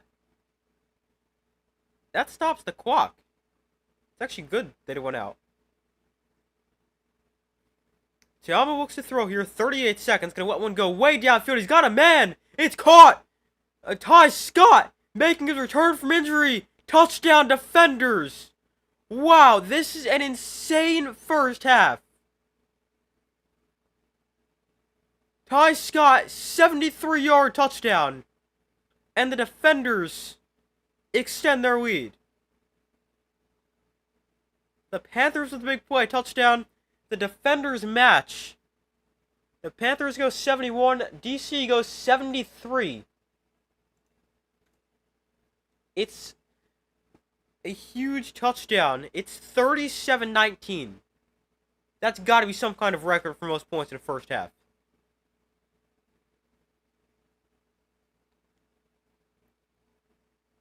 Ty Scott playing for the first time since week 3. A huge touchdown. And the defender is going to line up to go for 2.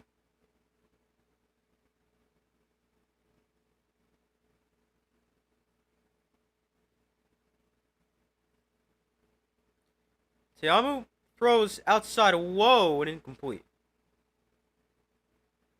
Jordan Tiamu has 320 passing yards and 3 touchdowns in one half of football. That is ridiculous. I'm pretty sure the UFL record for a single game is 344. But that is another great throw from Jordan Tiamu right in the bucket to Ty Scott.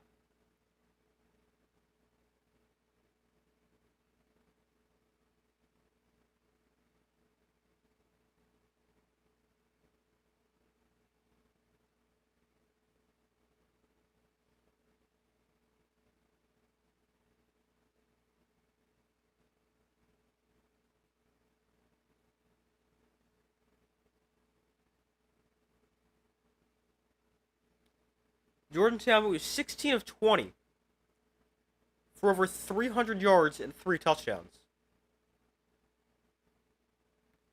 320 yards, 3 touchdowns. Just 4 incompletions and a rushing touchdown. That is an insane first half. Maybe Jordan Tiamu should have won MVP. But the Panthers get the ball back, and again, great kick coverage by the defenders.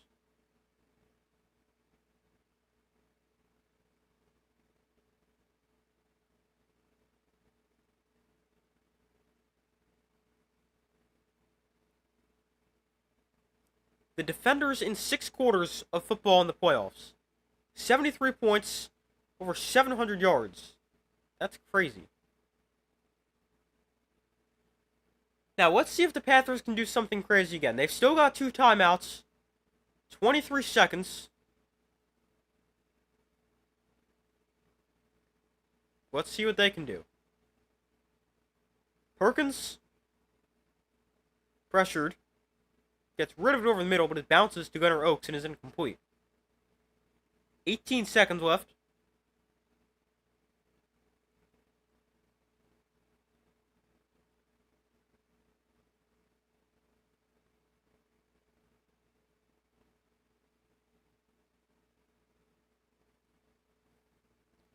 Defenders 379 total yards. Panthers at 220.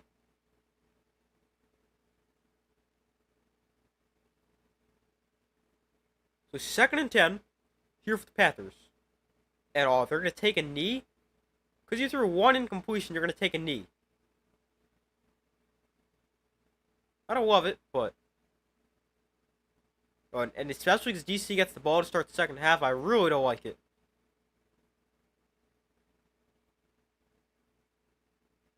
But it is 37-19.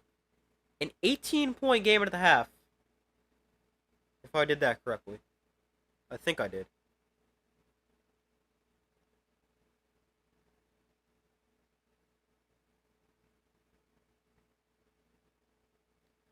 But what a first half. 37-19. That was easily the best half of football I've ever seen in the UFL. Or the most entertaining.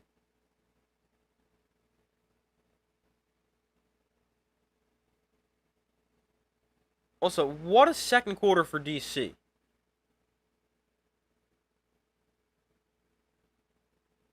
How about 31 points in the second quarter? They outscored the Panthers 31-6.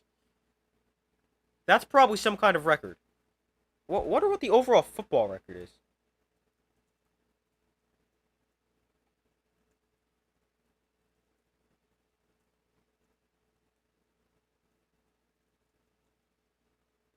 Let's see. The record for most points in a quarter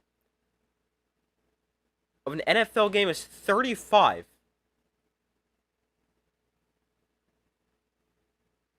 Some college football teams have reached 40. That's insane. 49 in a point. Or in a quarter. That is insane.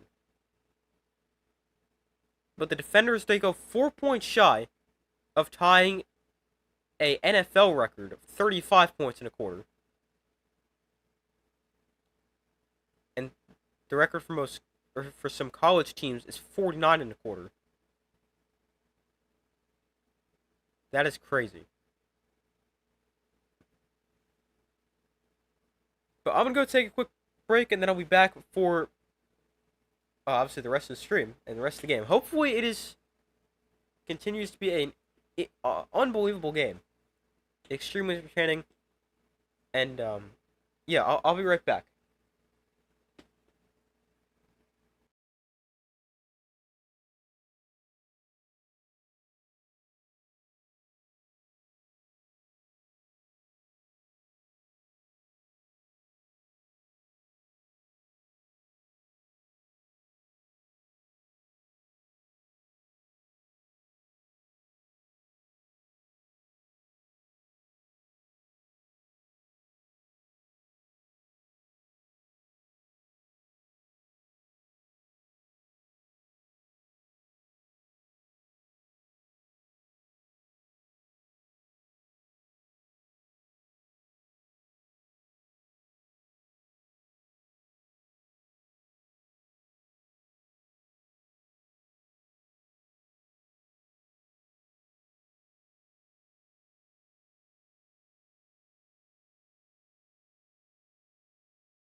Alright, I'm back.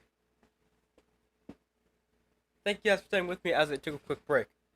But it is 37-19 at the half. Oh, I just realized I never changed this to say halftime.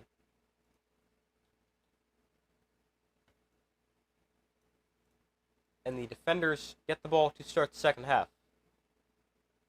But what a first half of football. That was insane.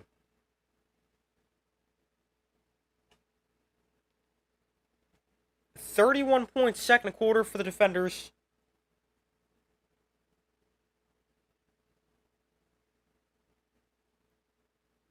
That was an insane first half of football. And I mean, even though DC's up big, I mean, I don't think they're out of it. Or the Panthers are out of it. But now, as far as the updated score prediction, I am going to go with the defenders. Because they have been literally unstoppable. I don't know if they've not scored. I think they've scored every drive. Yeah, the defenders, they've scored every drive. All but one of them have been touchdowns.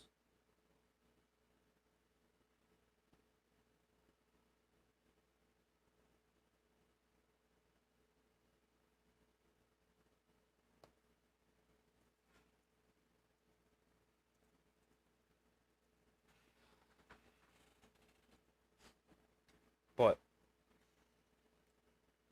a great first half. DC's offense was unstoppable. And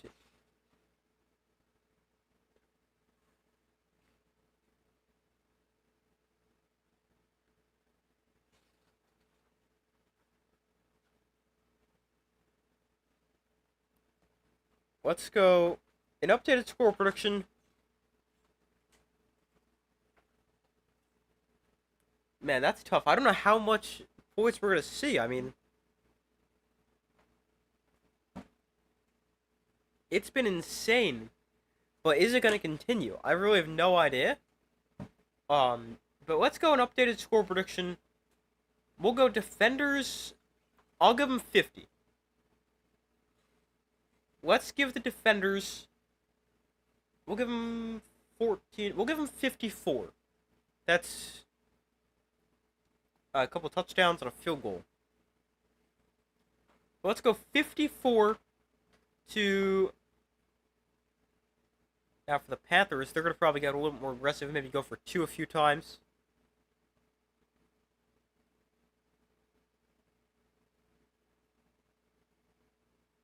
I don't know, like 54-45. This is going to be an insane high-scoring game. It's going to be the highest-scoring game in UFL history. Easily.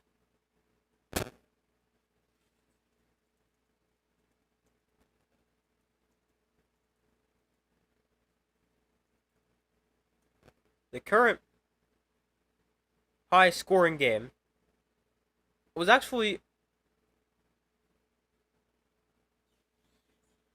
last week. 73 points with the Stallions and the Stallions and Panthers. Last week in the USFL Conference Championship game.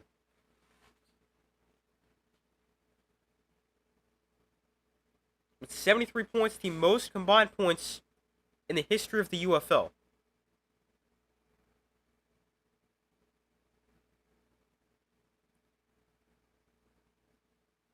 We've already got 50, what? 55? No, that's not right. I don't know. Roughly 56 points. So, we're well on our way to seeing that record be broken.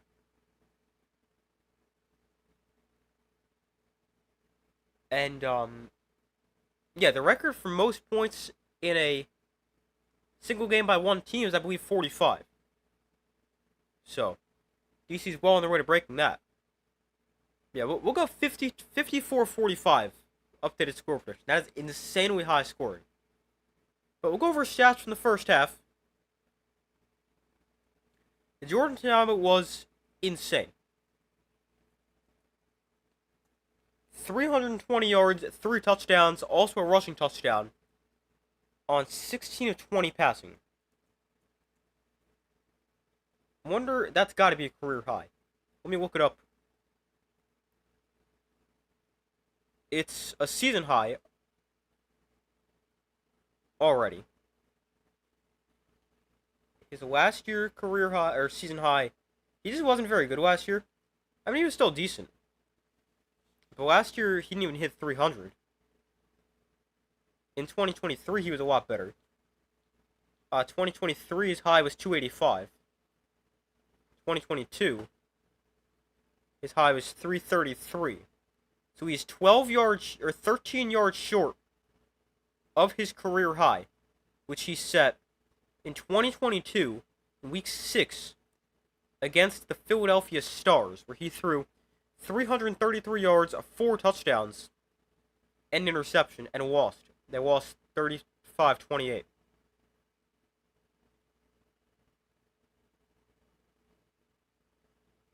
Then, wonder what his... If you want to include college, his career high is 448. Or sorry, 457, but... And we're talking pro career high right here. But Tiago well on his way to his best ever career game. He's 13 yards away. Then on the ground for the defenders, they were also somewhat good. Deion Jackson, 8 carries, 26 yards, and a touchdown. Chris Rowland, 2 carries for 14 yards. Tiamu, 4 carries, 10 yards, and a score. And Abram Smith, 1 carry for 9 yards. Then receiving, Jaden Mickens, 6 catches for 132 yards and a touchdown. Ty Scott, 1 catch for 73 yards and a touchdown. Braylon Sanders, 3 catches for 41 yards. Chris Rowland, 3 catches for 36 yards. Cornell Powell, 2 catches for 26 yards and a touchdown. And Briley Moore, 1 catch for 12 yards. Then for the Panthers, Bryce Perkins is 8 of 13 for 160 yards and 2 touchdowns. He's also been great. He's averaging 12.3 yards per pass attempt. On the ground for the Panthers, Nate McCrary, 3 carries for 4 yards and a touchdown. He had that 135-yard run, but outside of that, he's got 2 carries for 5 yards. Toa Taua, 5 carries for 23 yards, and Bryce Perkins, 1 carry for a loss of a yard. That was just a kneel down at the end of the half. And then receiving for the Panthers, only 3 guys have caught a pass.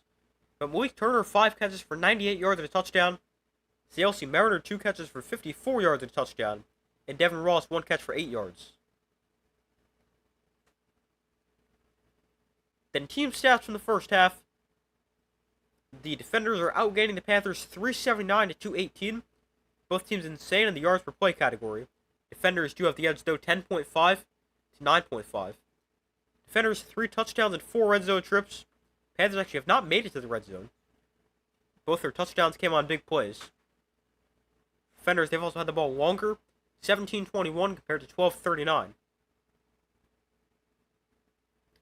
Defenders, they've been the better team through the air, 320 compared to 157 in terms of yards.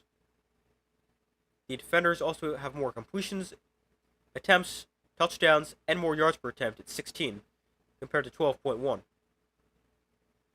Now on the ground, the Panthers, they've been the better team, with more yards and yards per attempt at 6.9 compared to 3.9 and 62 to 59.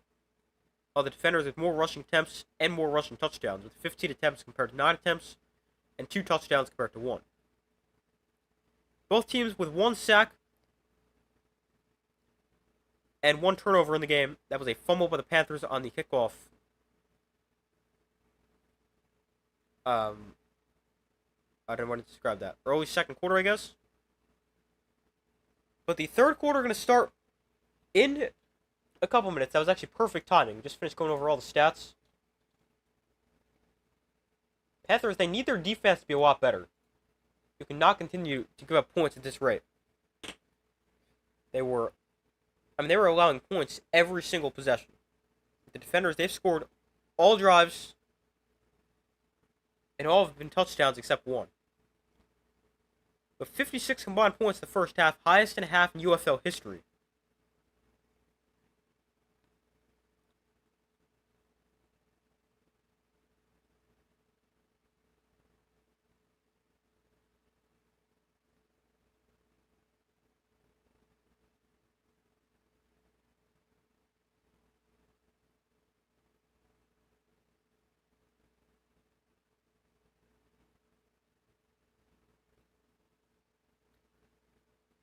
But the second half going to start in a second. So far, results in the poll: 64% of you guys have said the Defenders. 36% have said the Panthers. Be sure to vote if you've not already done so.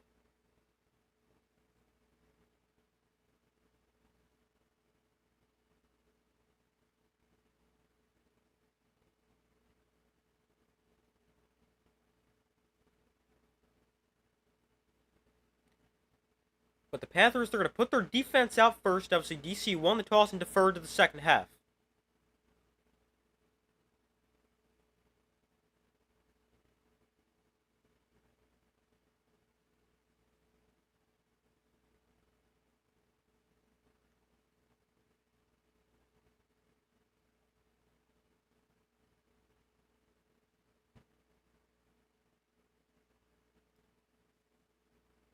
Let's see if the Panthers defense can switch what they've been doing from the first half. They can actually get some pressure on Teamu, who's really comfortable in the pocket. And well, that's going to be a penalty on the kickoff. Ball did not reach the 20-yard line. The landing zone is a 20. And it did not get there.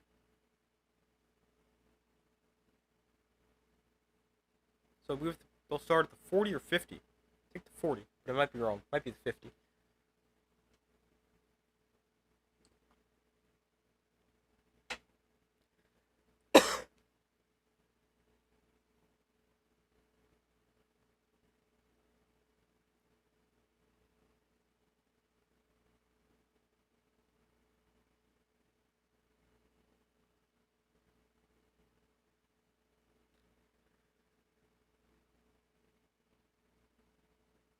Jordan Teamu's got 5 completions of at least 25 yards. So 1st and 10, here for the Defenders. Panthers have bring blitz, and Teamu is pressured, and he's going to get a throw off. Panthers, they needed to get him down right there. They just ran right past him and didn't take him down. But good job by Teamu to get a throw off. Make it 2nd and 10 as opposed to 2nd and 15. I like the blitz.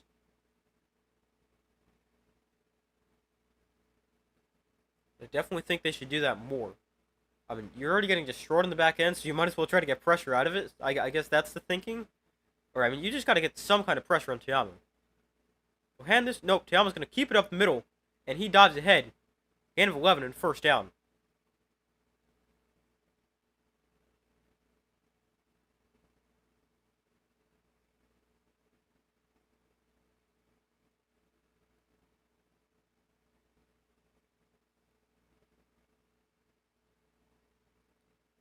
To hand off right side, Abram Smith bounces outside, cuts back in, spinning his way for a gain of 5.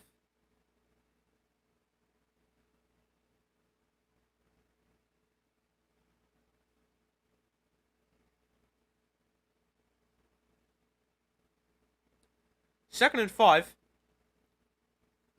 Here for the Defenders.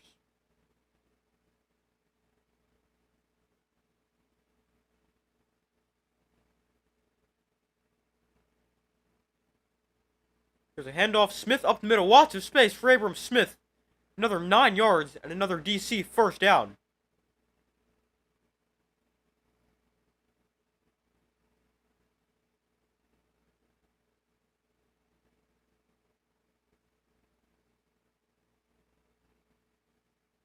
First and 10. Throw to the outside here is Chris Rowland. And he gets out of bounds after getting about 7. And this DC offense, more the same. They just keep moving the ball. Panthers have got to find a way to get stops.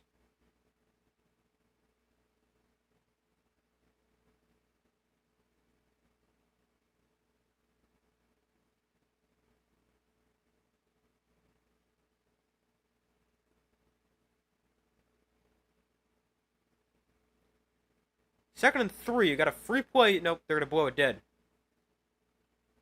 But it's going to be a free 5 yards as the Panthers jump off sides.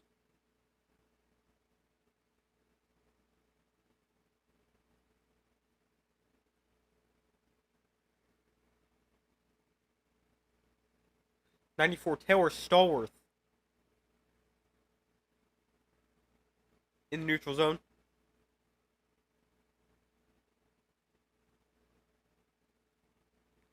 So 1st and 10. Tiamu throws to the outside to Roland, and he breaks a tackle, slips almost another. Gonna gain about 3.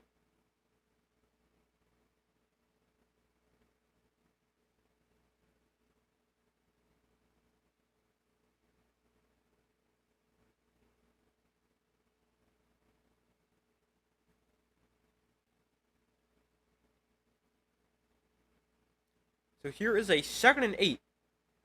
Tiamu in shotgun will hand off to Deion Jackson going left, and Jackson stuffed. Pretty much at the line, maybe got a yard. Gonna bring up 3rd and 7. Now I think if I'm Michigan right here, 3rd down, obvious passing situation, I'm bringing pressure.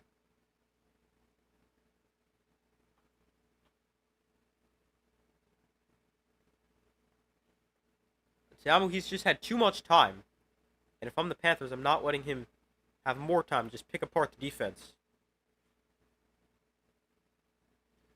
3rd and 6. Here comes a blitz. Tiamu throws outside. That is incomplete. Missed his receiver. Mickens threw it wide and out of bounds. And it's 4th down. They brought the blitz. Gotta stop. Will be a field goal try here for DC, but at least they held him to 3. It's going to be a 38-yard field goal for Matt McCrane.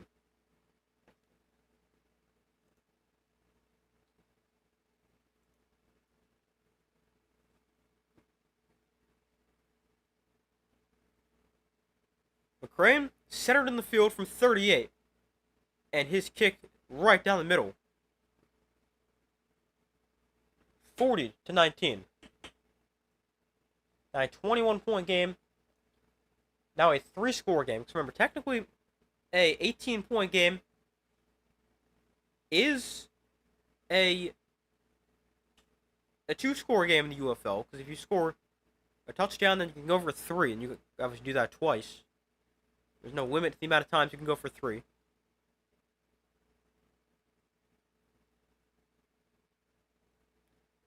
But the Panthers will get the ball for the first time in the second half. And let's see what Bryce Perkins and their offense can do. Their defense, they held the Panthers, or the defenders, out of the end zone. I guess that's progress, although the Panthers really need to do is hold them off the board entirely. Well, that is not easy to do.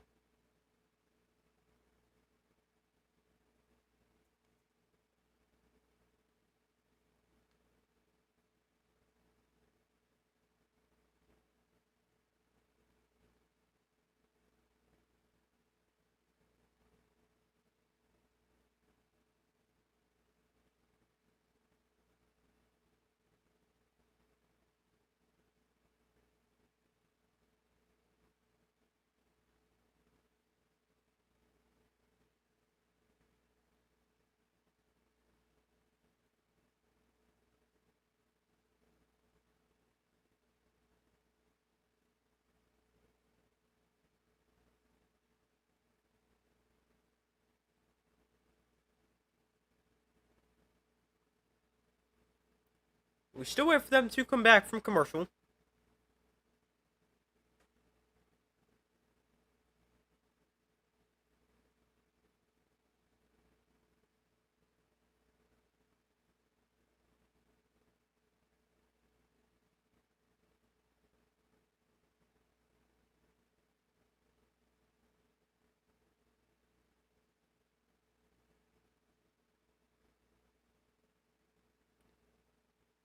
Alright, but still waiting for them to come back from commercial break.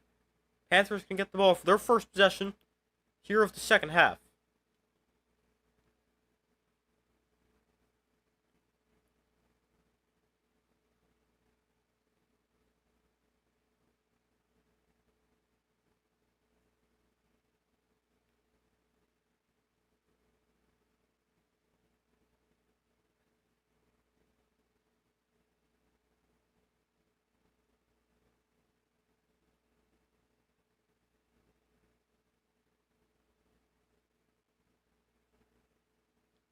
Alright, now they're back from commercial. Panthers down 21.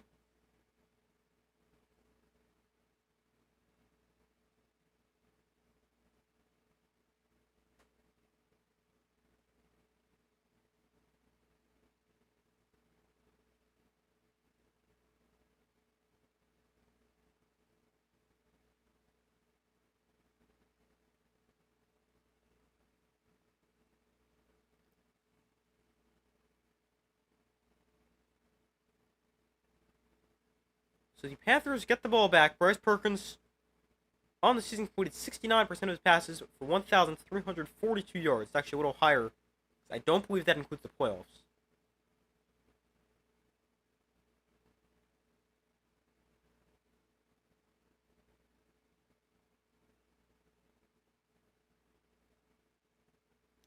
Now, another interesting thing here with the Panthers, they're in an obvious passing situation, down 21. They don't like to be there. Man, this Panthers team cannot return kicks. Malone, not a good return. Again, I mean, it's not entirely on him. This is great kick coverage. Panthers take over at the 21. So Bryce Perkins played a good first half, but unfortunately his defense couldn't stop anything.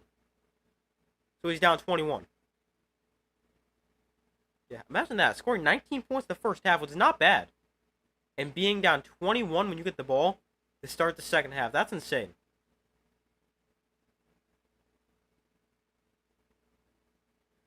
First and 10 from the 22. Perkins hands off to Atawa up the middle for a gain of about 5.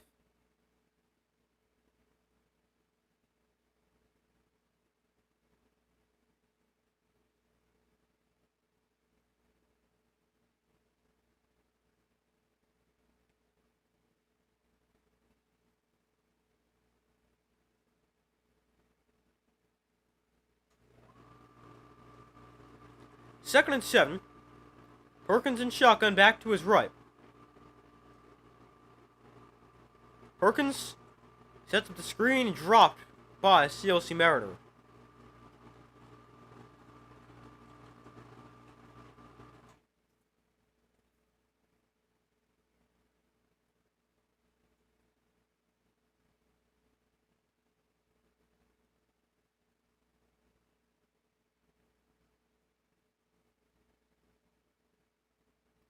Third and 7 here for the Panthers.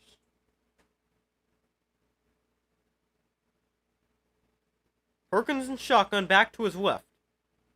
Third and 7 from their own 25. Perkins rolls to his left. Perkins on the run. Rolls back to his right. Now throws downfield, throw right to the defenders, and it's intercepted. Now on the return, the defenders have it at the 31-yard line. Tackle's eventually made by Perkins. That's a big one. The second turnover of the day.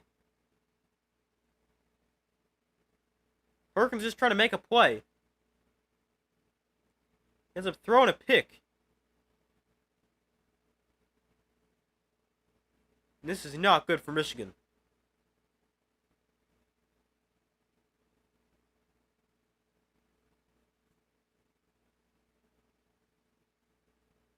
He just throws way too high for everyone.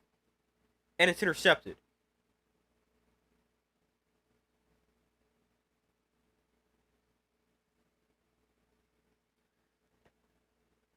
So the defenders get the ball back, looking to add to their already 21-point lead. Keandre Thomas with the interception. Tiao and the defenders' offense on the field at the 31-yard line. Tiamu throwing tight window, couldn't get it there to tie Scott. Second and 10.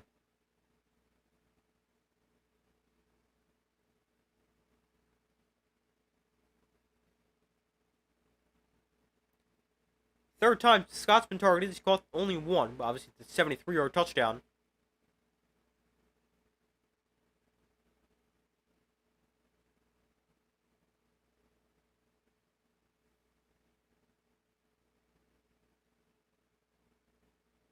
There's his tight end screen on second and 10. And got some space here.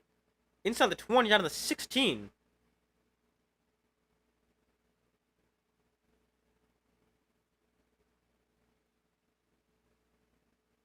Good catch and run there for the defenders. They just continue to move the football. Panthers' only hope right now seems to be forcing some kind of turnover.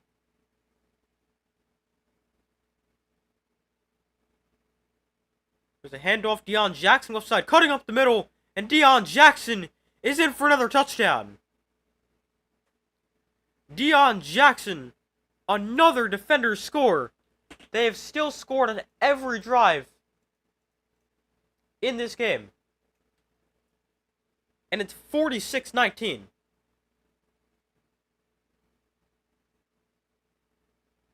This is insane.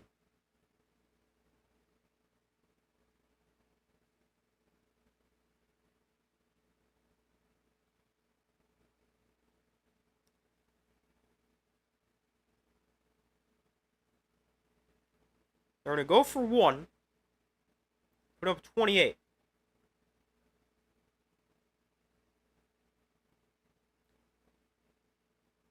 Tiamu in shotgun, back to his right.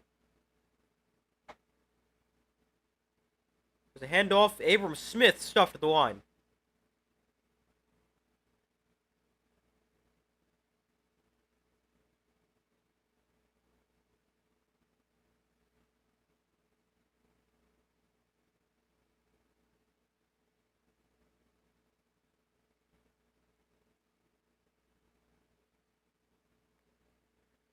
But the defenders, they capitalize off the interception. Another touchdown. And it's 46-19.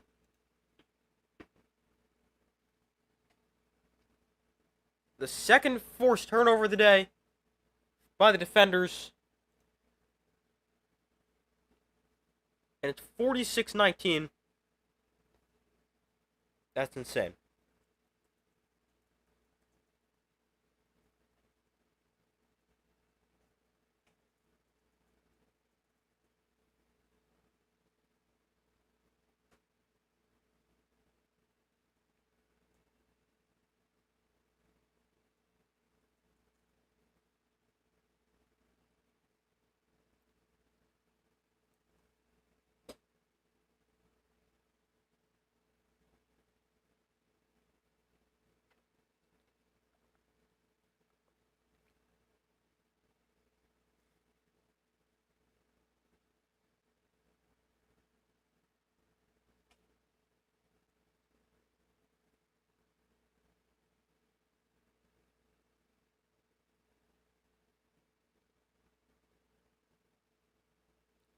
Well, this is interesting. Just saw this. The 2025 UFL Championship game is now tied for 21st in all time in total points scored in a U.S. professional football championship game.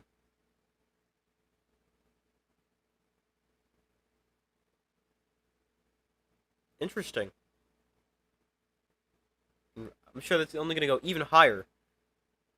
Still in the third quarter.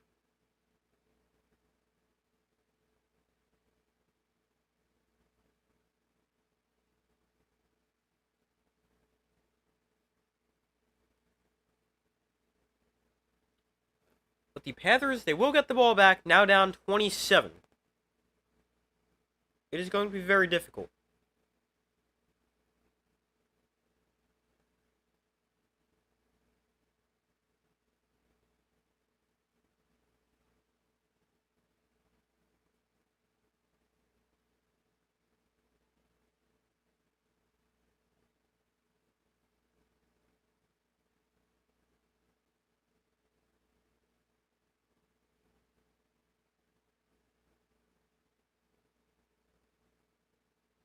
We still wait for them to come back from commercial.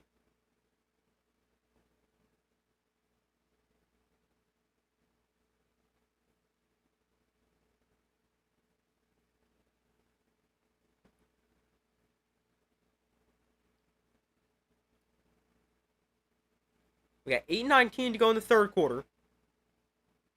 46-19 is the score.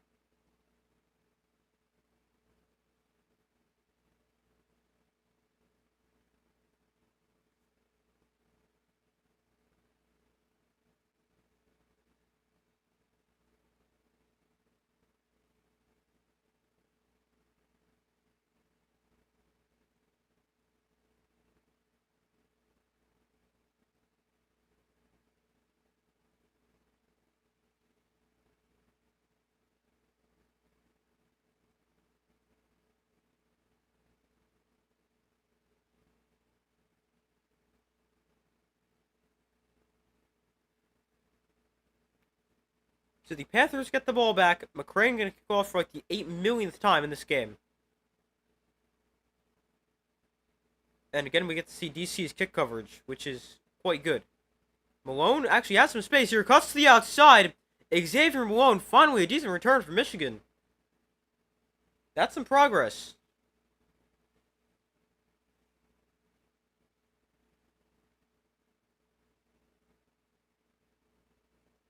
Let's see if Michigan can capitalize off that offensively.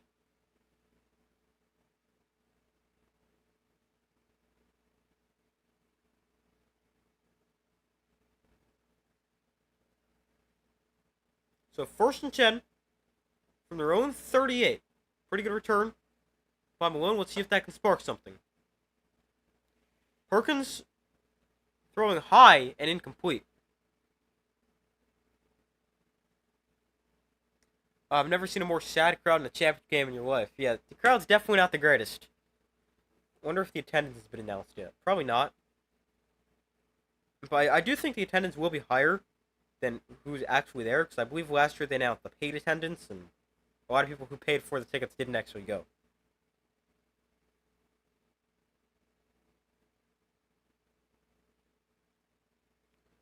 Second and 10 here from the 38. Perkins in shotgun back to his right. Perkins steps up in the pocket, jump pass to McCrary, but it's off his hand and incomplete.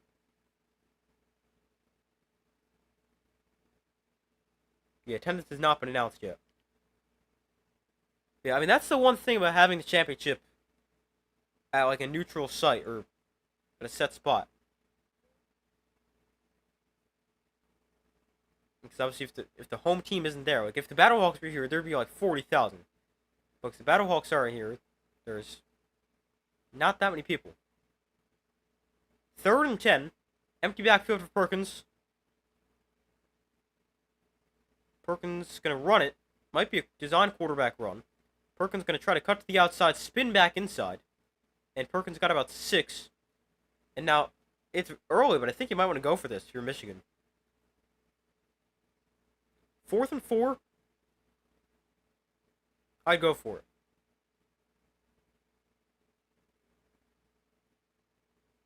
I think we're about to see the highest scored UFL game. Yeah, I'd agree. Looks like we're well on our way to seeing that. The Panthers, they're going to punt it here. I don't like this. Why would you punt this? It's 4th and 4.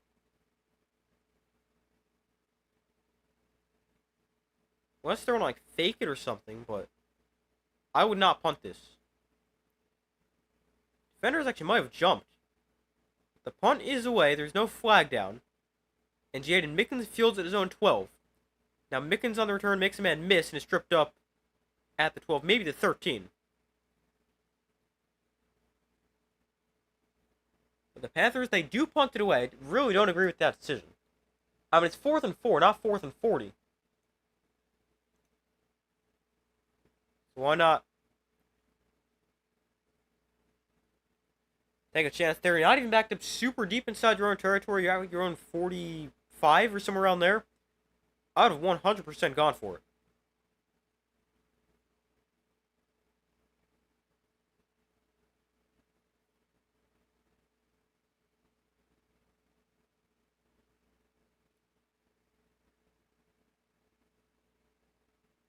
So from their own 11, Tiamu hands off. Here's Abram Smith up the middle with a lot of space. Abram Smith gains 12 and a first down.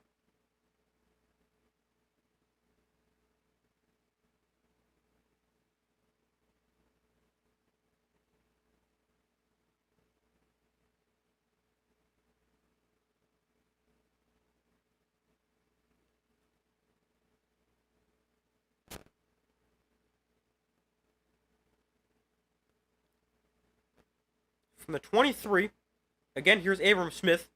And this time, not as much, but still a good run. Gains about 5, maybe 6 yards. They'll give him 5, actually. But another good run for Abram Smith. By the way, Jaden Mickens, 132 yards. It's a playoff UFL record. He's 15 yards short of the regular season and playoff combined record. That's 147 for Hakeem Butler last year. Here's the Jets sweep to Rowland. He's got space and another first down. 8 yards, maybe 9 for the defenders. And again, they move the sticks.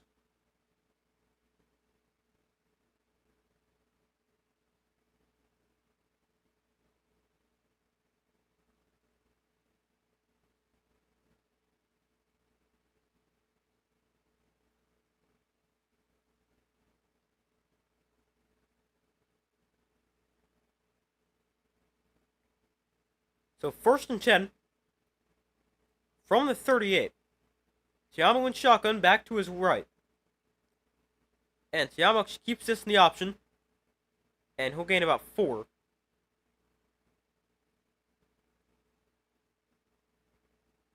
Bring up about 2nd and 6.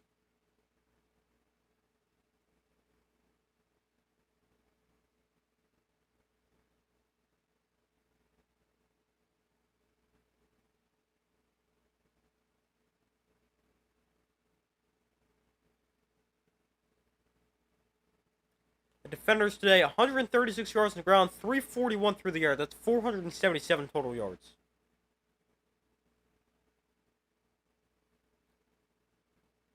Here's Deion Jackson bouncing outside. He's got another first down, another 8-9 yards. Flag comes in as well.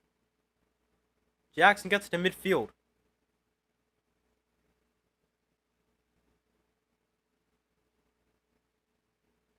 This one's actually going to come back. Haven't seen many penalties in this game.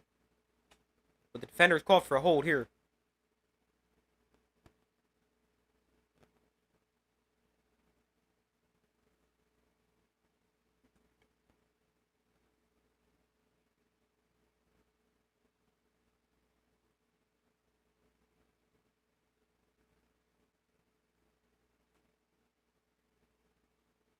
So 2nd and 16. 3:32 to go in the third quarter. DC still up big, 46-19. Tiamu in shotgun. Off play action. Tiamu gonna go deep once again. Got another one. That is Seth Williams makes the catch at the 24-yard line. Another big play through the air for the defenders.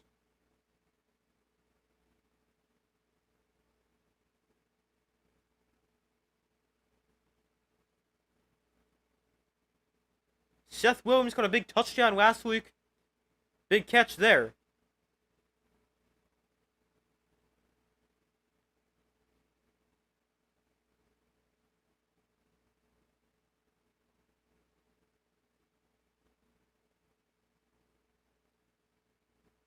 We go back to the ground. Abram Smith cutting up the middle. And Abram Smith, another 9 yards. This DC offense has been insane in the playoffs. They were unstoppable last week. They're unstoppable this week. What a performance for the defenders.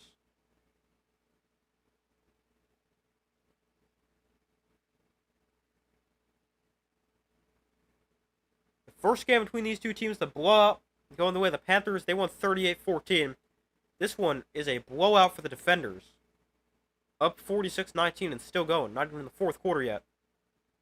There's a handoff. Abram Smith up the middle. He's got another first down. And Abram Smith still going down the 4-yard line. Another great run for Abram Smith.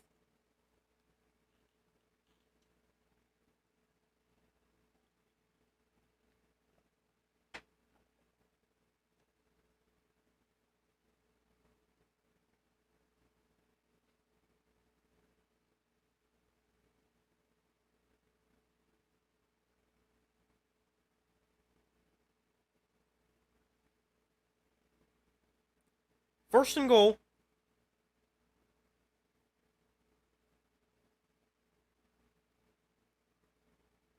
Seven-play, 86-yard drive so far for the defenders.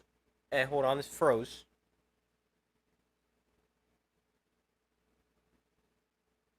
Sorry about that. I don't know how this drive ends. First and goal from the 4.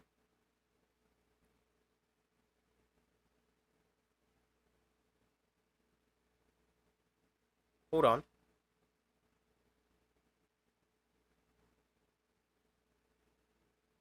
She got stopped short there on first down.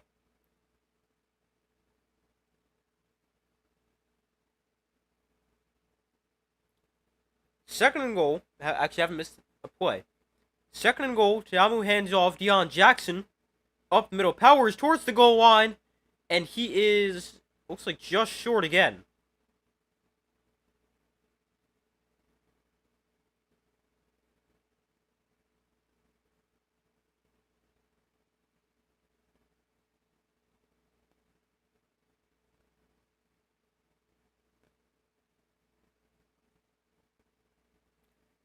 But it's going to be third and goal from the 1. And that's going to be the first play of the fourth quarter. 46-19. Defenders lead. We head to the fourth. What a game this has been for the Defenders. Unbelievable performance.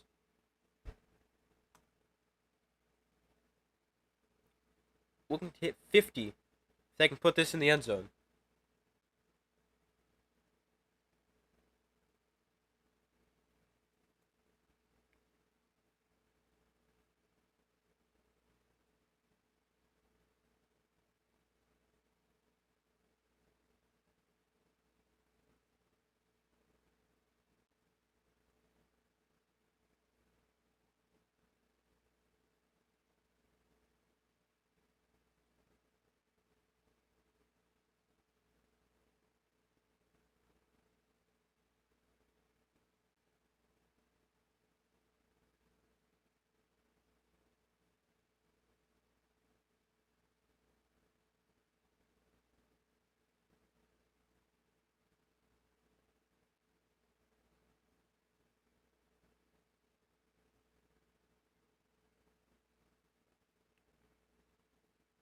Hold on 1 second.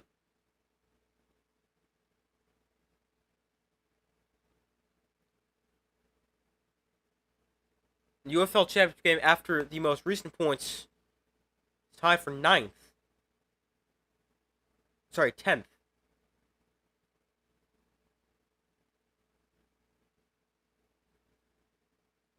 It's tied for 10th in all-time combined points scored for a Pro U.S. Football Championship. Once they hit 70, they'll be top 5. And what are we at right now? Like 60-something? 64? I don't know. I don't feel like doing math. 65, I think. I did minus instead of plus. Yeah, 65. We're at 65 right now. Wonder what the attendance is, if they've announced that.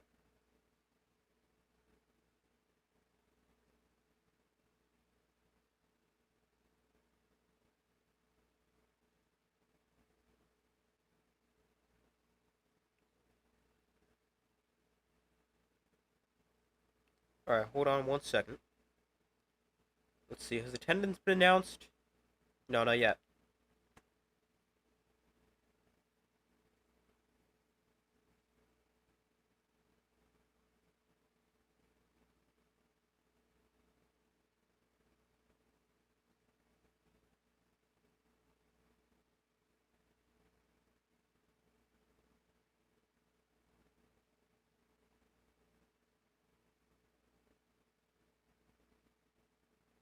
I definitely don't think it's going to be as good as last year, which was 27,000, because I think Battlehawks fans probably learned their lesson from last year, that if your team is there but not in the championship game, wait to buy tickets in case they're not there. But, I don't know.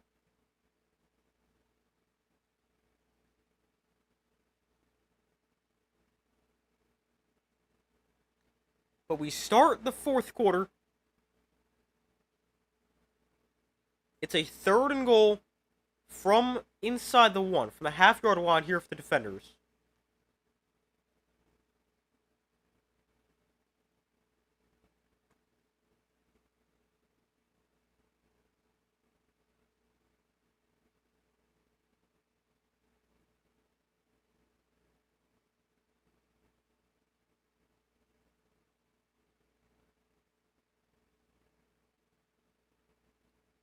We start the fourth quarter.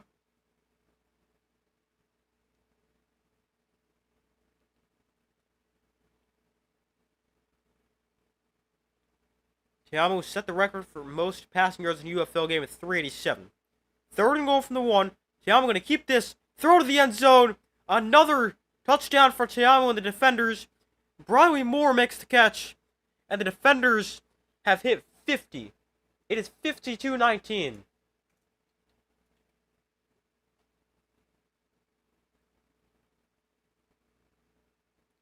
Now we got a flag that comes down after the play.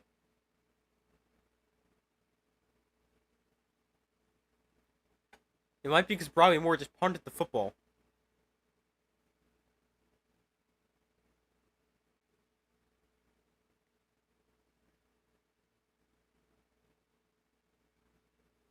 Yeah, it's going to involve unsportsmanlike conduct.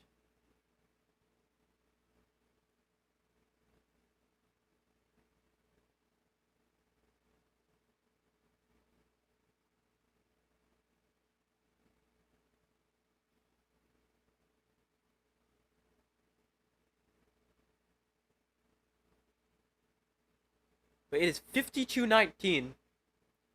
Could be even more after the extra point, although we'll have to see what it is here.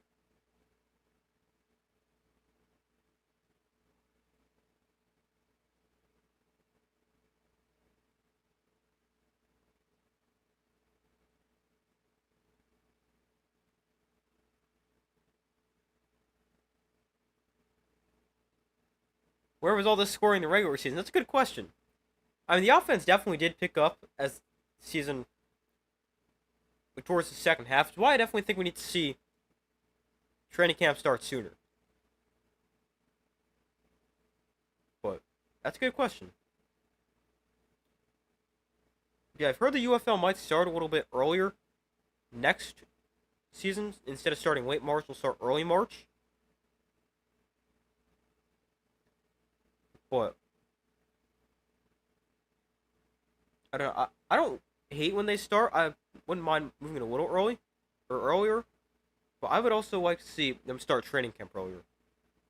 Because the first few weeks, like, they were good. Like, the offenses didn't really start scoring consistently 20-plus points a game until week 4 or 5. Mike DeLillo in the game at quarterback here is going to let one go to the end zone, incomplete. On the 1-point attempt, which they were running from the 17 because of the penalty. There's a flag down.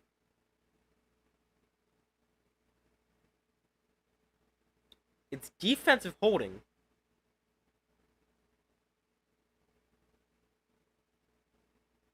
Against Adonis Alexander. So replay the 1-point attempt. And does that move it half the distance? What does that do?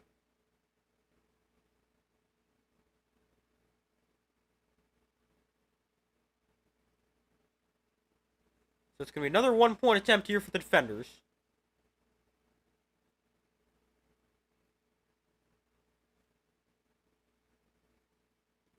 Mike DeWillow is in at quarterback. Likely ends the game for Jordan Tiamo, but what a game.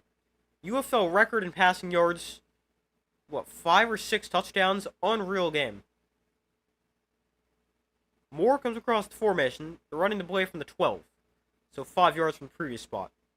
DeWillow underneath, and it's incomplete. Trying to find Jaden Mickens, who's already had a historic game.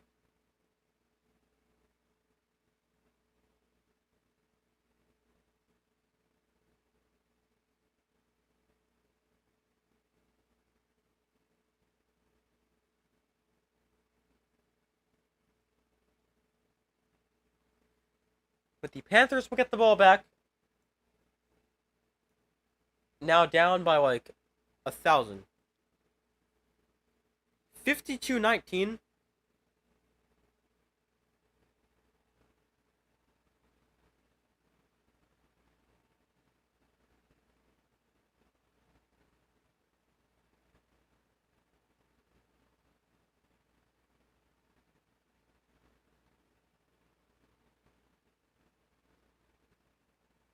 The defenders, they've scored the most points in a game in UFL history at 52. There's still a whole quarter left. We've officially reached 71 points.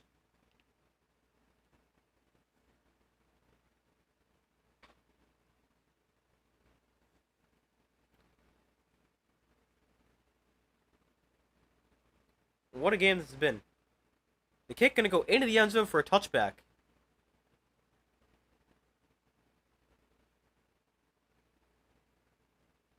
But Jordan Tiamo is going to finish this game. It's UFL records all around. Maybe spring football records, modern spring football records.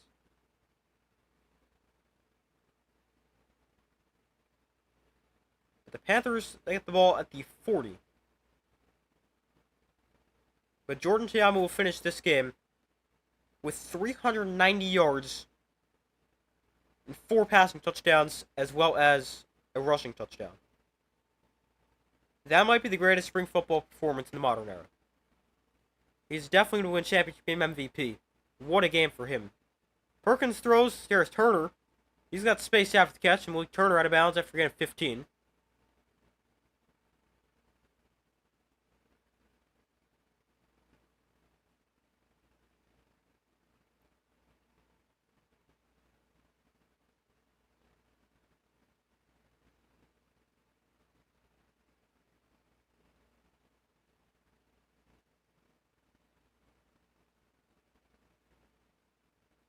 So 1st and 10 from about midfield.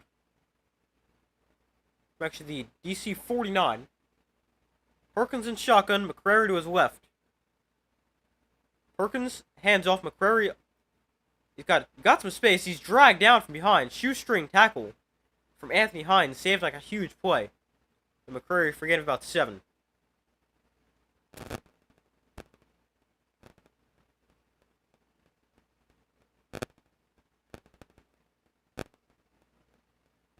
Second and 4.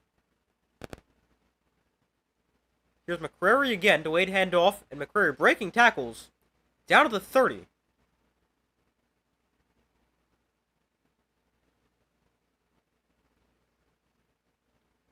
By the way, going with the high-scoring championship games, Super Bowl XXIX, what's that, 24? 24, right? No, 29. Alright, X is 10. So Super Bowl 29 is currently the highest scoring professional football championship game at 75. UFL's at 71. Perkins takes a shot downfield, incomplete. Trying to find Mariner. Another touchdown here gives the UFL championship that record. The highest scoring championship game for pro football. That's crazy.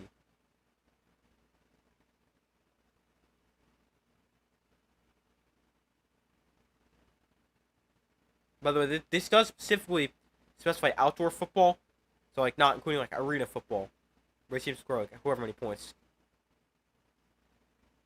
Tawa up the middle for about 4.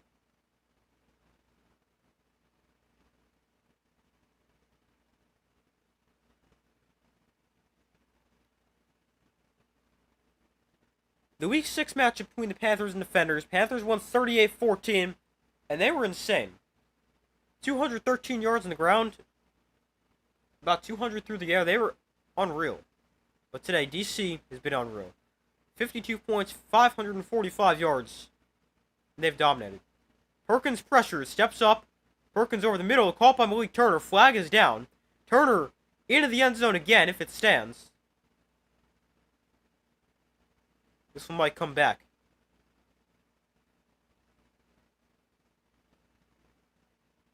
No, it's not going to come back. It's offsides. So another touchdown for the Panthers, and that's the record. That is the most points ever scored in a outdoor. Well, let's just start that again. That is the most points scored all time of any outdoor pro football championship game. We have now reached 76. The previous record was 75. How about that?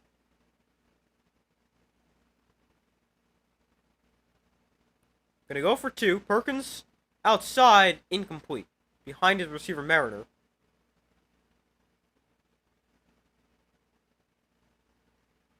12-10 to go. The craziest thing is you can double the Panthers' points right now, and you still wouldn't get to the defenders.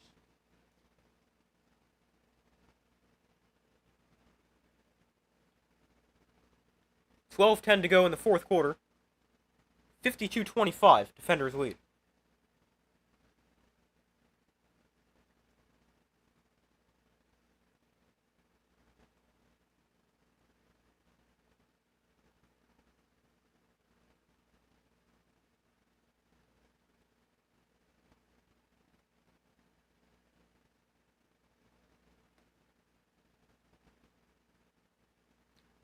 Still no attendance. Been checking quite frequently to see if that's been announced.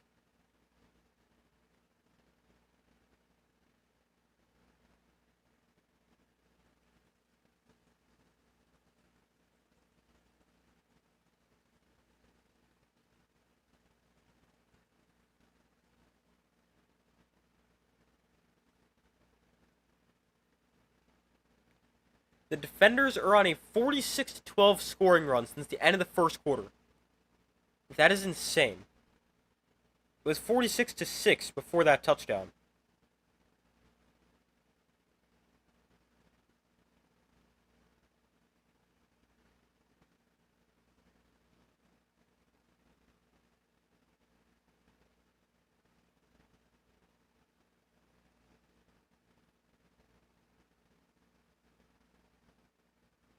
But we still wait for them to come back from commercial. Defenders get the ball back. It'll be Mike DeLillo in the game at quarterback. As Teamu's night is done. A historic game. UFL record for most yards in a game. 4 touchdowns probably ties a record.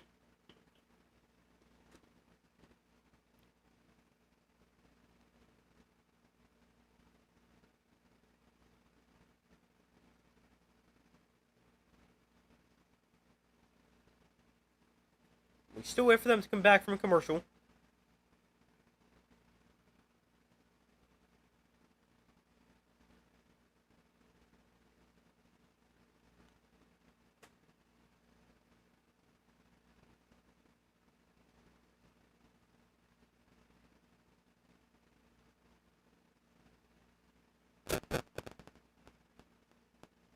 Hold on 1 second.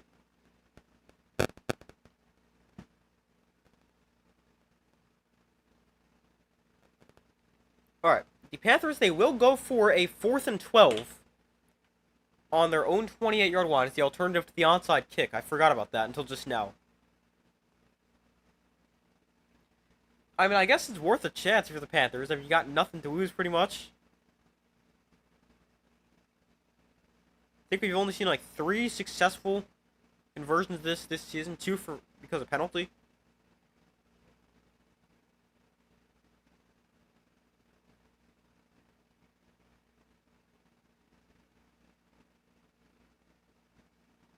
So here's the alternative to the onside kick, 4th and 12 from their own 28.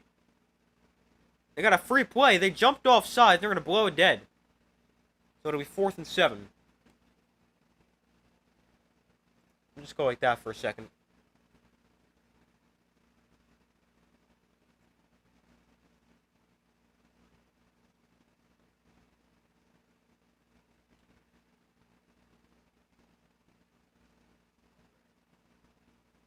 So it's 4th and 7 from your own 33.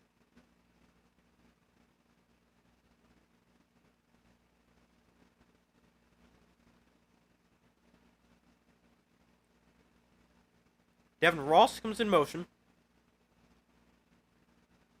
Perkins to throw. Pressured. Perkins lets it go. That's caught. Ross to the 45-yard line. The defender is 45, and they can keep the ball. So the conversion works. They keep the ball. The alternative to the onside kick. And they can retain possession. Ross in a corner route. Gets open. Perkins finds him.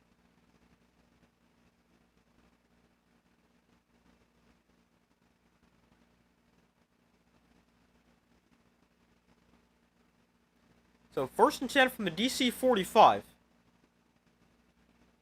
Perkins to throw. Over the middle, that is caught. Hicatini in stride to the 21-yard line.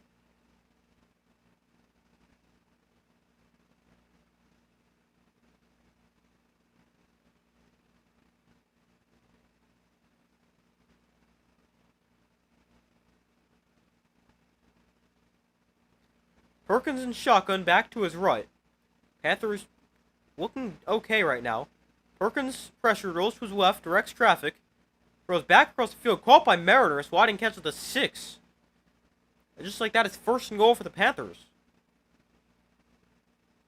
I know this sounds crazy, but there's still 11 minutes left in this game. This is possible.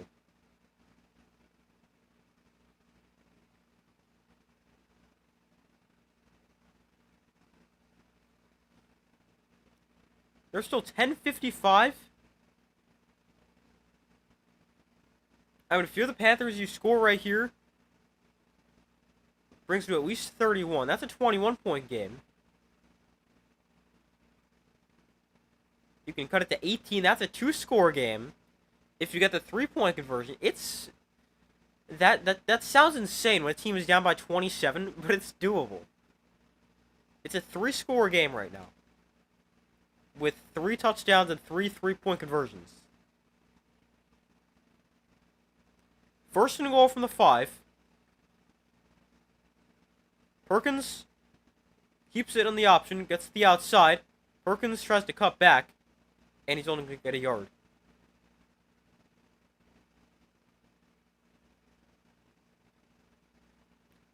Second and goal. If you're the Panthers, I do think you have to go fast, though, because you need the ball back another 2 times at least. More realistically, 3. They're probably not going to be able to get a 3-point conversion every time. But you can attempt the 4th and 12 every time. That's the one thing. You score, you can try it again. And obviously you get it, you keep possession. We'll just get the play off. Perkins throws underneath, caught, touchdown Malik Turner. 3rd of the day.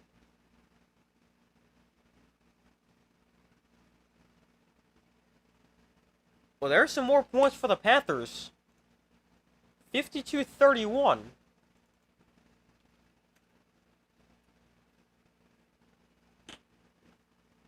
Showing some signs of life. That's a good throw and catch.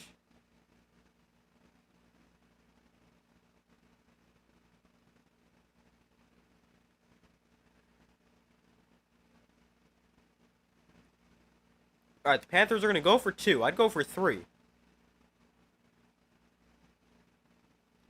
Perkins in shotgun back to his right. Perkins. End zone off the hands of Samson Nakua. And it's incomplete. A flag is down, though.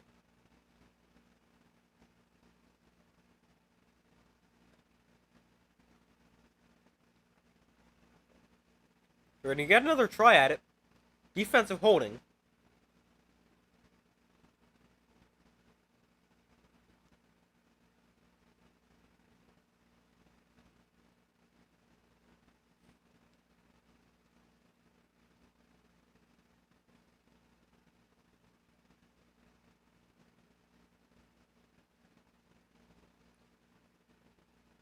So 10 minutes to go, 9:57 to be exact.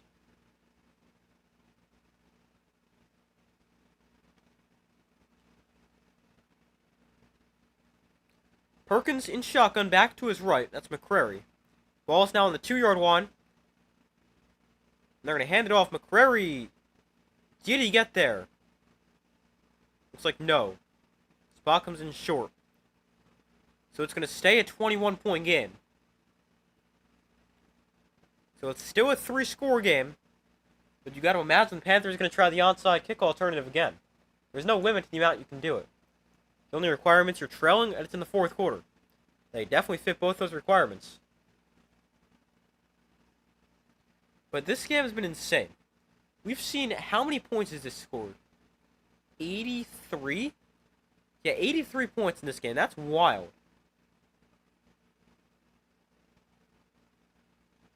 UFL record by a mile. Actually, not by a mile. Previous record was 73, but 83 points in this game tops the record of 73, which is actually set in last week's game.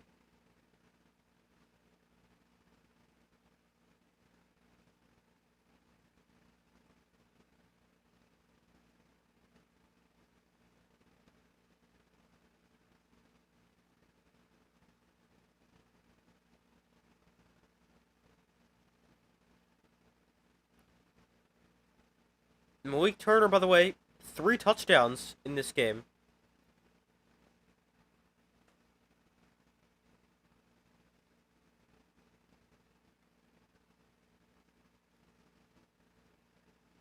Perkins now thrown for, I believe, 4? Yeah, Perkins, he's played a good game despite the blowout loss, most likely. 266, 4 touchdowns and a pick. Turner, 8 for 142 and 3 touchdowns.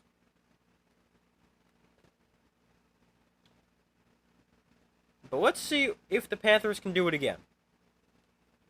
21-point game, about 10 minutes to go.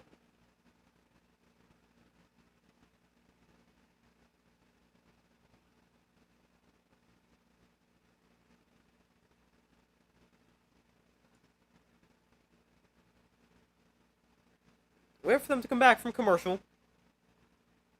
Still, attendance has not been announced.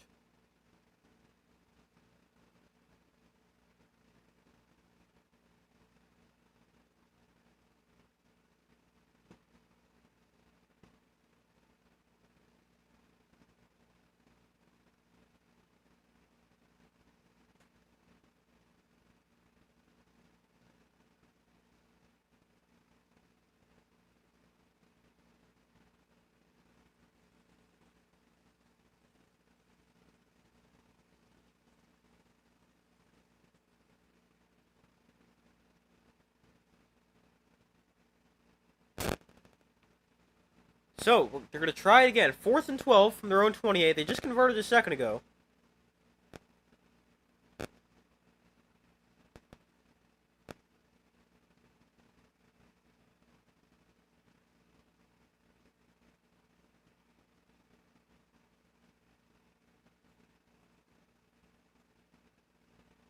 Let's see if the Panthers can keep possession for a second time.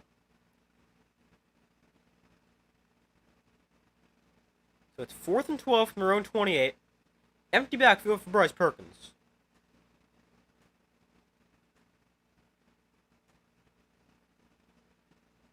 Defenders bring 4, drop everyone 12 yards. Perkins is pressured. Staying upright, throwing, got it again! Wow, what a play by Bryce Perkins. First down, Malik Turner, who else? And the Panthers keep the ball. Wow. Perkins gets pressured, should be sacked, but he does Bryce Perkins things and has a first down. So from the 43-yard line, the Panthers offense out there again.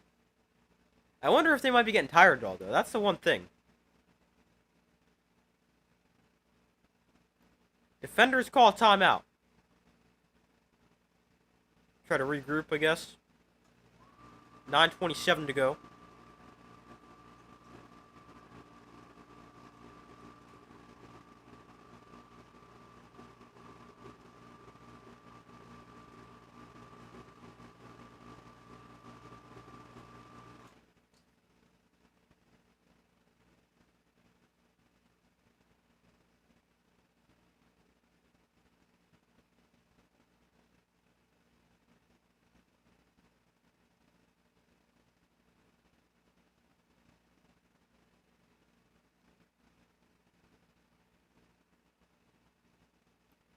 So 1st and 10 for the Panthers. There's still a chance for them.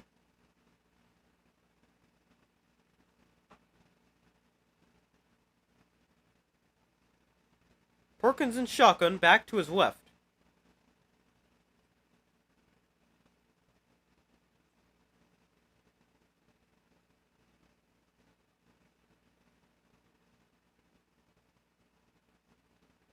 Perkins pressured.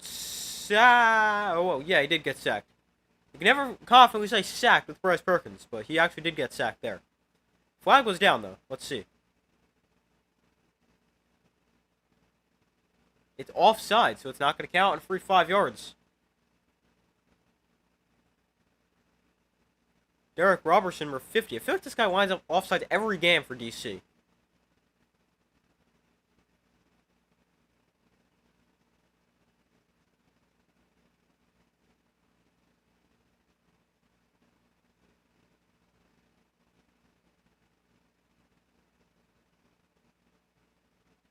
So 1st and 5, take the sack out.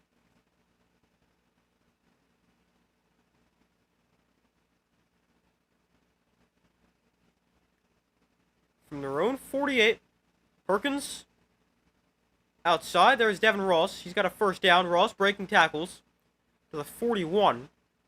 8:50 to go. And the Panthers offense just continues to move the ball.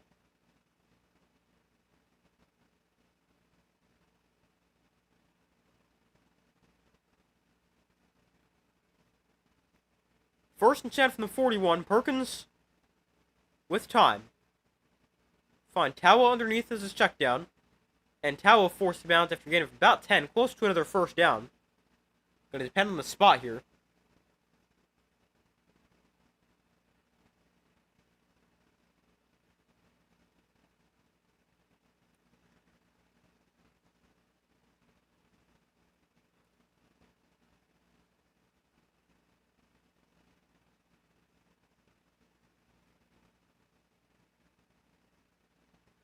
.805 to go. From the 31. Perkins in shotgun, McCrary to his right. We'll hand this off. McCrary, not a ton.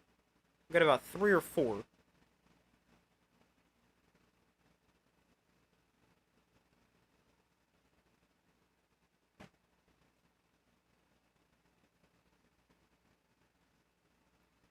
Second and 7. We're halfway through the 4th quarter. We've got 7.5 minutes to go in the UFL title game. Perkins pressured. Rolls to his right. Perkins pump fakes. Gotta get a throw off. And he's gonna get forced to bounce about 3 yards behind the line of scrimmage. A flag is down.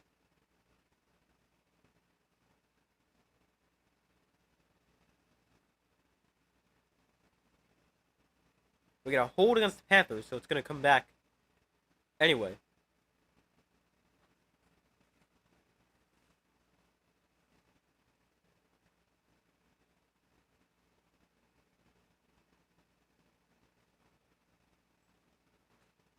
It's against 69. I believe he's the right guard. Might be their center, though.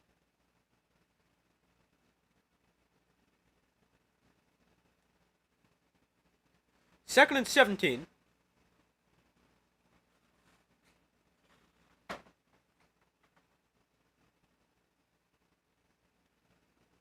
The defender's last play came at 10:45 Eastern Time. That's 25 minutes ago. That's kind of crazy. Last offensive play. Perkins. Oh! What? How did the ball take that many deflections? It's caught by their lineman. Wow. It went off the receiver, off a defender, off another defender, and caught by Noah Johnson, their center. And he was able to get like 5 yards. That might be the most deflections I've ever seen a ball take. And be caught.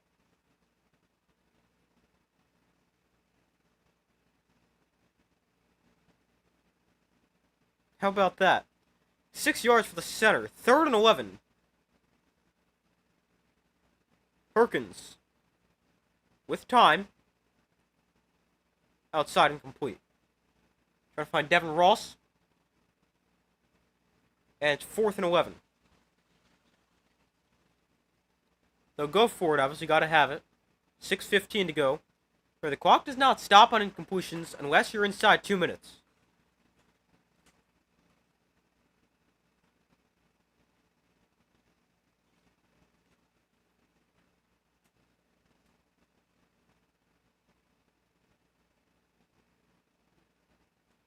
So it's 4th and 11. This is their 18th play over 3 straight drives. Let's remember they retained possession twice. The alternative to the onside kick, converting 4th and 12 twice. They've been on the field for the last 25 minutes. 27 minutes now. The defender's last play of offense came in the score is 52-19 with like 12 minutes left in the fourth quarter. And when it was 10:45 Eastern Time. It's now 11:12. That's crazy.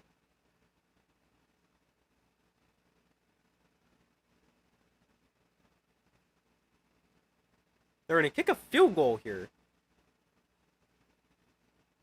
It would make it a 2-score game.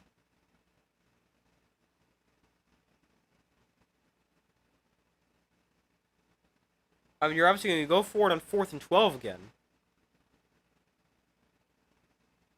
But you got to make the field goal first. But I don't hate the decision. Not an easy field goal, though. 49 yards from the left hash. But it gives the offense a break. And we'll put it to a 2-score game.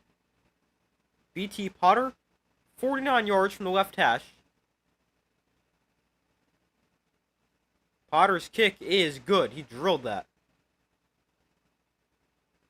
So the field goal is good. It's only an 18-point game. It's a 2-score game.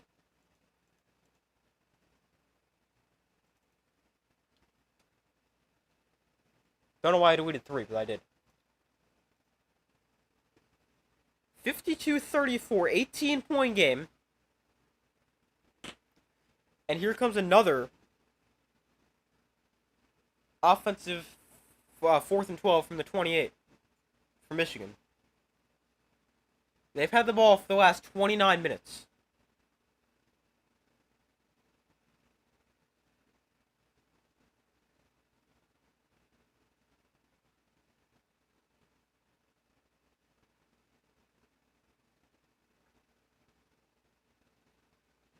So let's see. Can the Panthers do it again? They've converted 2 4th and 12s.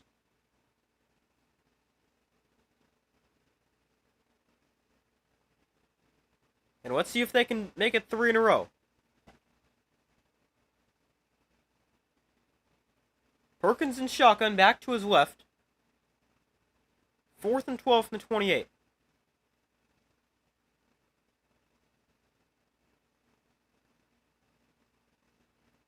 Perkins looks to throw. Downfield, that is incomplete. DC finally gets off the field. And their offense comes back on the field for the first time in a half hour. That is impressive. Oh, I just realized I changed the ball marker automatically. See, I knew they weren't going to get that. He actually had an open receiver, Cole Hicatini, but he threw it behind him.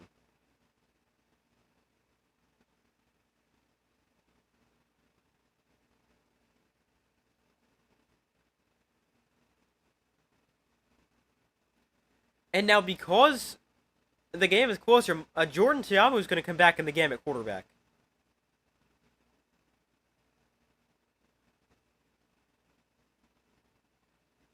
So we saw Mike DeLillo for a play, but now Tiamu back in the game at the Michigan 28. Tiamu going to keep this in the option, get to the outside, and Tiamu going to gain about 4.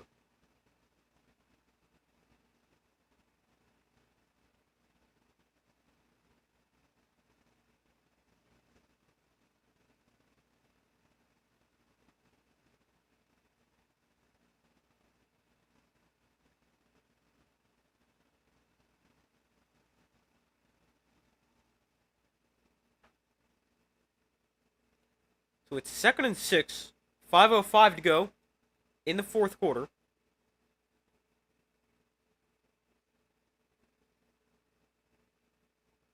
Tiamu hands off Rowland up the middle for 6 yards.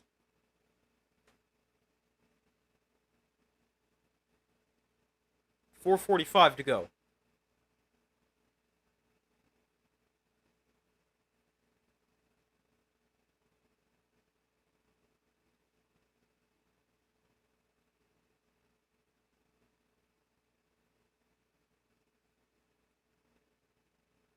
3rd and 1.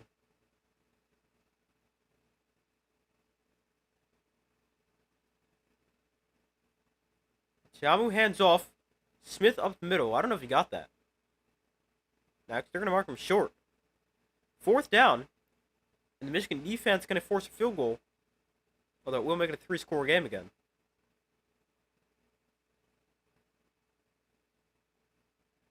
DC could also go for this. It's 4th and half a yard. Looks like they will go for it.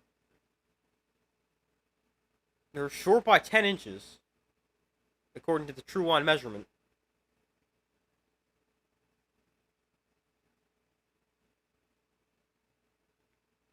Fourth and 1, they will go for it. Tiamu hands off. Rowland got a first down. He got a touchdown. Rowland into the end zone, flipping his way. And the defenders add to their already record point total.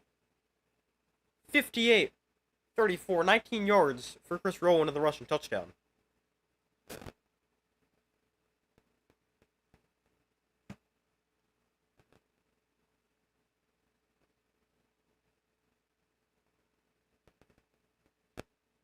Shannon Harris is really upset about something. How could you be so upset about something when your team's up by 25 points in the championship game?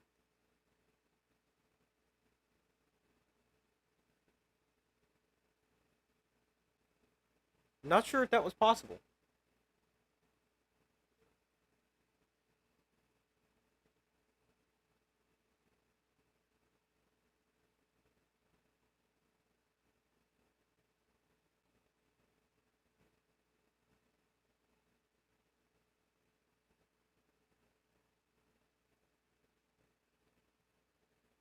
So it's going to be a 1-point attempt to try to make it a 59-point game for DC, although not going to happen. Smith stops short, well short of the line of scrimmage even.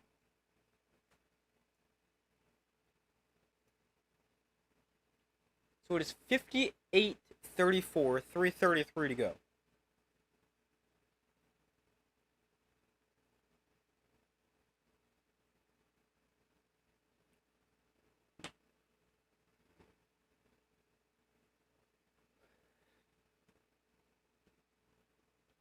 This game's been insane. 58-34.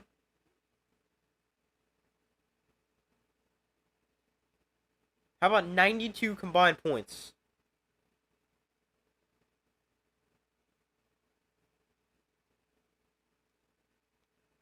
Defenders' offense today, most points in a UFL game, most passing yards in a UFL game, most points in a UFL game.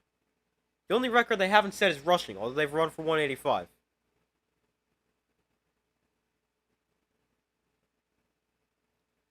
.333 to go.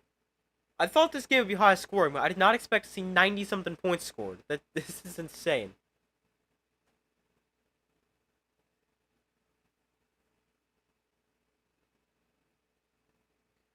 But Jordan Tiamu showed why he should be the league MVP. I mean, no disrespect to Bryce Perkins. He can have the offensive player of the year, but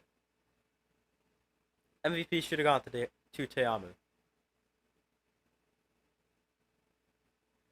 Kickoff actually bounces out of bounds.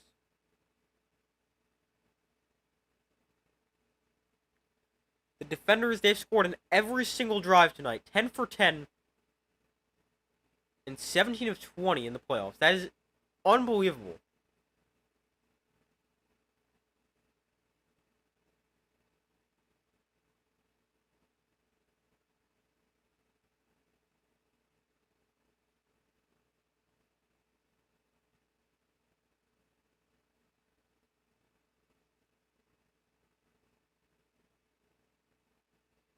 Defenders, 573 yards of offense. Panthers, not bad.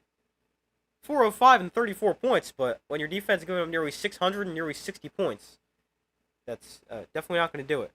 Perkins finds Turner again. Malik Turner, 12 yards and a first down.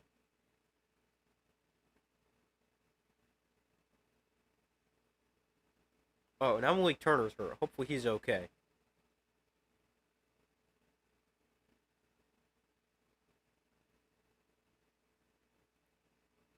Malik Turner, 29 years old. spent time across 5 NFL seasons.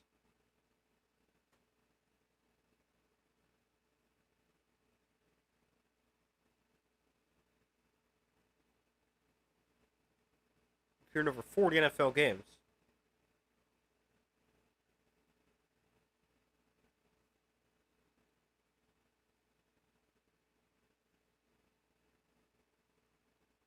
Jordan Talmadge, last week he was good. 204 yards, a touchdown, and interception. But it was really the ground where they destroyed them. But today, unreal performance for Jordan Talmadge. After this game, I'm going to go to bed. But, yeah. But, as far as, like, video-wise, I don't know, have some more UFL content. Do postseason power rankings. Hold on. First and 10 here, Perkins. Underneath there is Toa Taua, forget about 5. But, yeah. Post UFL power rankings will be on Monday.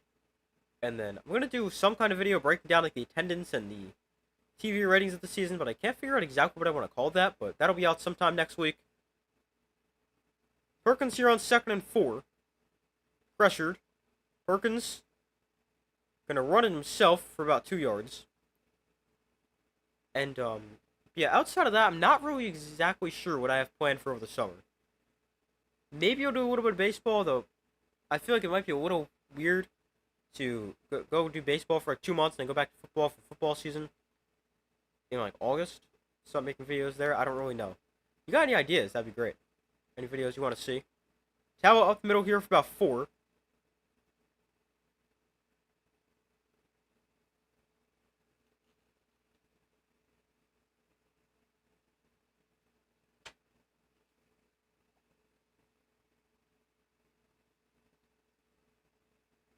They will get a play up for the 2-minute warning. Perkins lets one go deep downfield at the end zone. Nakua, incomplete. 2nd and 10 brings us to the 2-minute warning as well.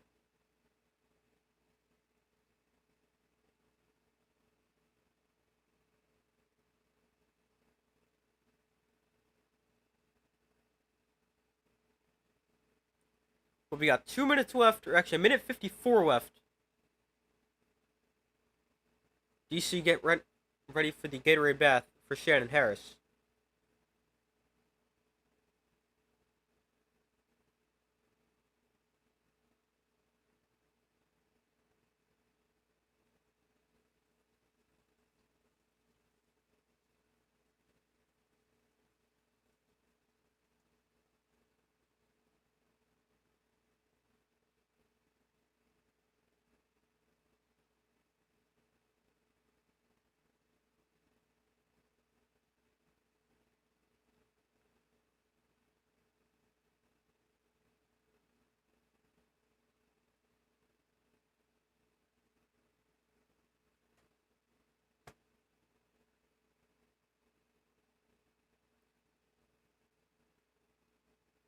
Now let's see if the attendance has been announced yet.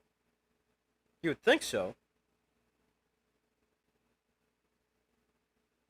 Oh, here we go. The attendance is 14,599.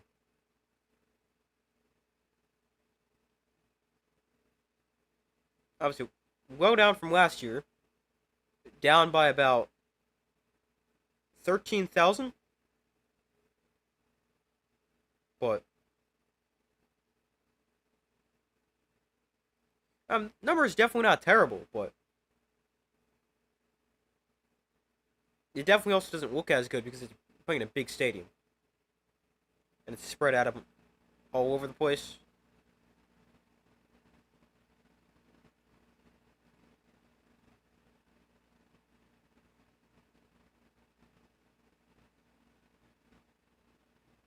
We still wait for them to come back from commercial.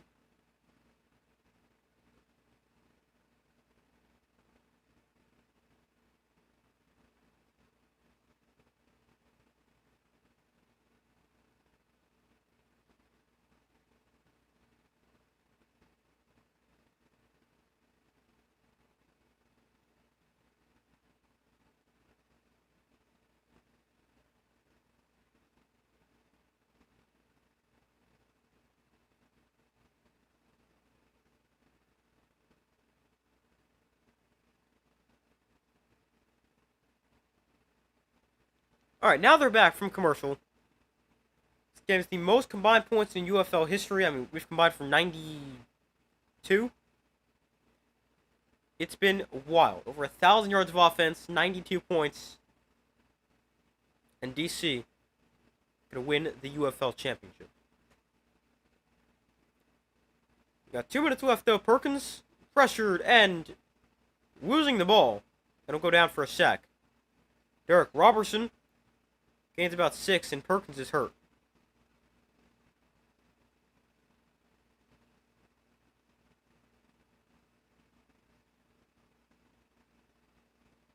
So I think the already injured right ankle got caught under him. Hopefully he's okay.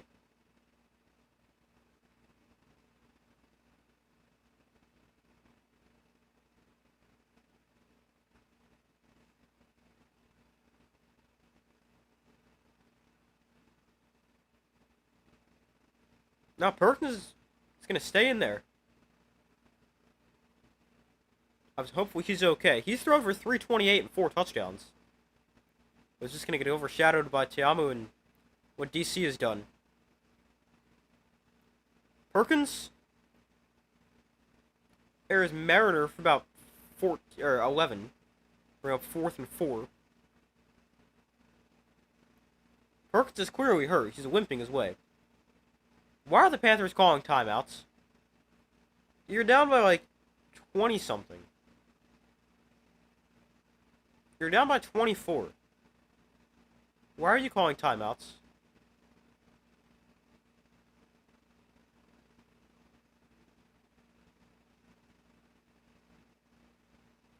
It's 4th and 3 here for the Panthers.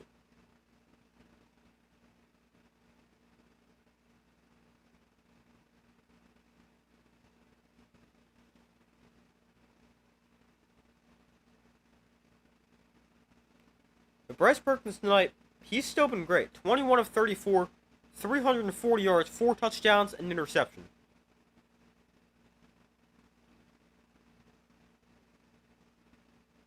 He's been great. Perkins looks to throw over the middle behind Malone and incomplete. Xavier Malone, the intended target, was behind him. There's a flag down, though.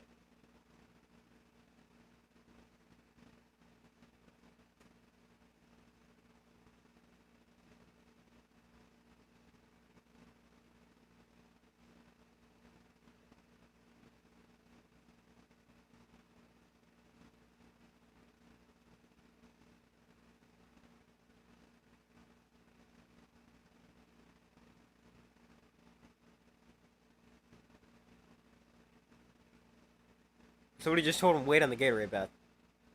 After the play, we get a personal foul, unnecessary roughness against the defenders. And one against the Panthers, so they'll offset. And because it's after the play, it's DC ball anyway. First down defenders will be able to take a couple kneel downs. And then that will do it.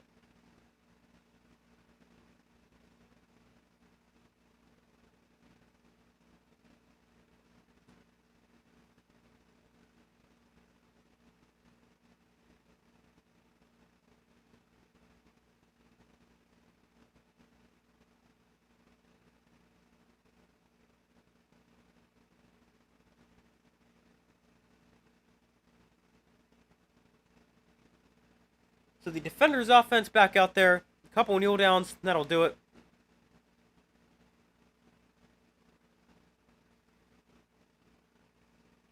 Actually gonna come out in shotgun. Hand it off to Chris Rowland on a jet sweep. He's had a lot of those today. And Rowland gains 5 as he dives ahead.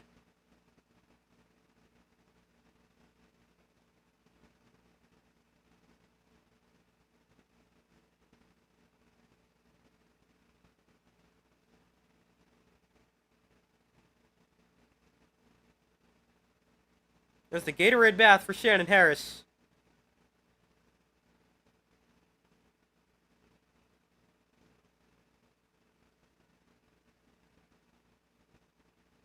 Second and 5 here for the defenders. Tiamu hands off. Abram Smith up the middle for 4 yards.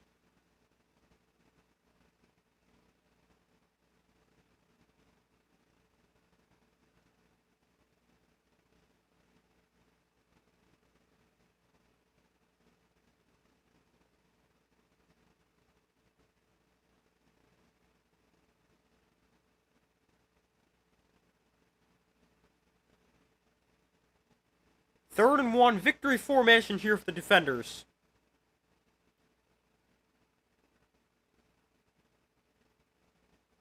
Tiamu takes a knee, and the DC Defenders are the 2025 UFL champions.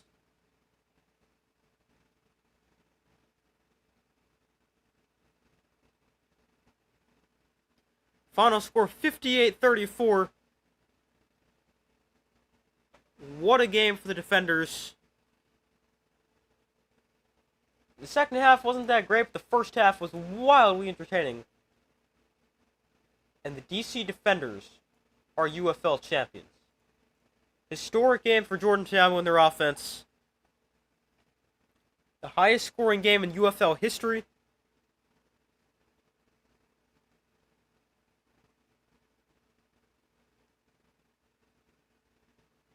And I mean, what a game, what a year for the league too. Really successful, I feel.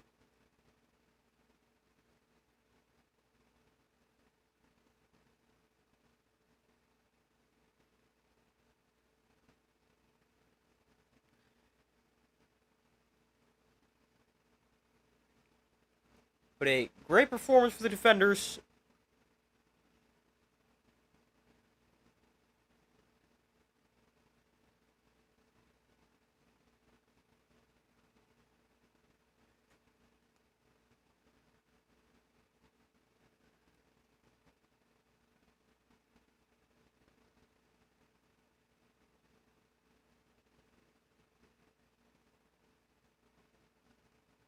Hold on 1 second.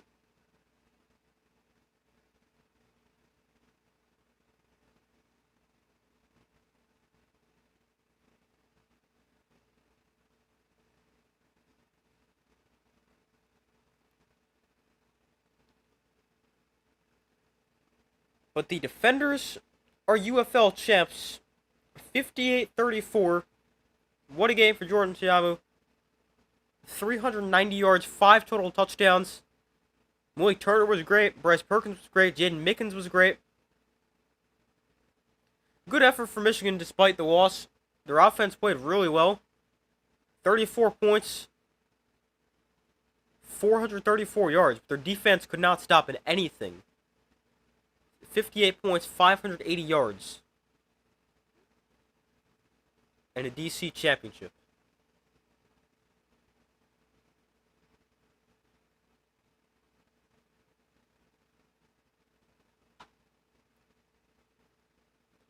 Tiamu's definitely going to win championship game MVP. I mean, you can't set a UFL record and have 5 touchdowns and not win it. What a game.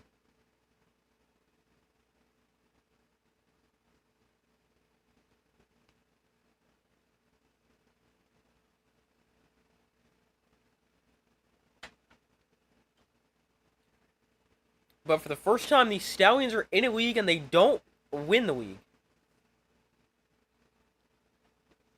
Obviously, they won the USFL in 2022 and 2023 last year.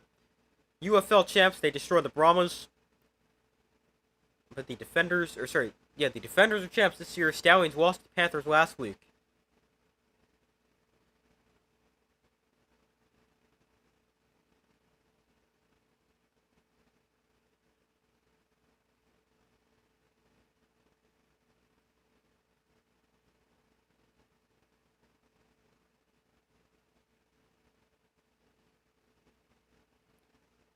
I want to stay on for the trophy presentation, but I don't know. It's late and I'm tired.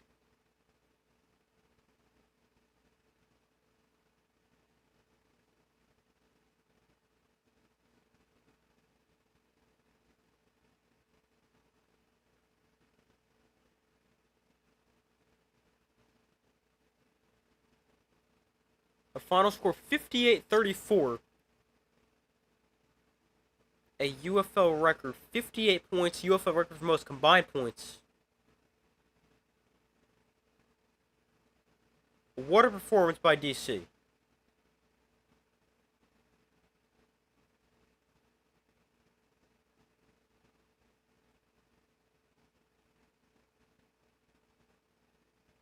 But the defenders and Jordan Tiamu get revenge. Tiamu was the MVP. Defenders as a team, the blowout loss to the Panthers last season. Or week 6, I don't know why I said last season. But this is... What a game. What a huge performance for the defenders.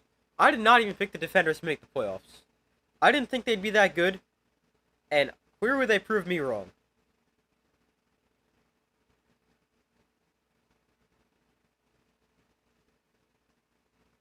I had the defenders not even making the playoff. I had them going like 4-6 or something like that.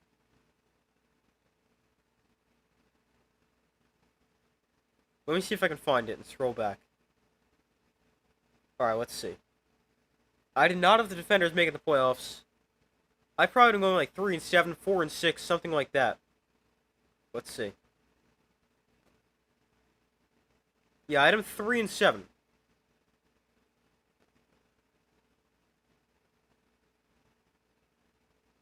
Oh, I actually got the Panthers right. I had them 6-4. They went 6-4. The defenders at 3-7. I was far from right.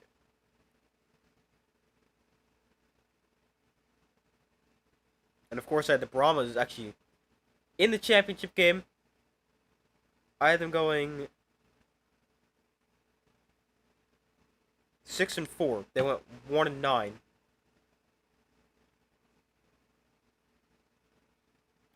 Alright, but yeah, they're going to do a trillion interviews before the actual trophy presentation. So I'm going to end my stream right here. But the DC Defenders are your 2025 UFL champions. Still got plenty of content on the way. Or actually, 2 videos. But I got postseason power rankings coming out probably Monday.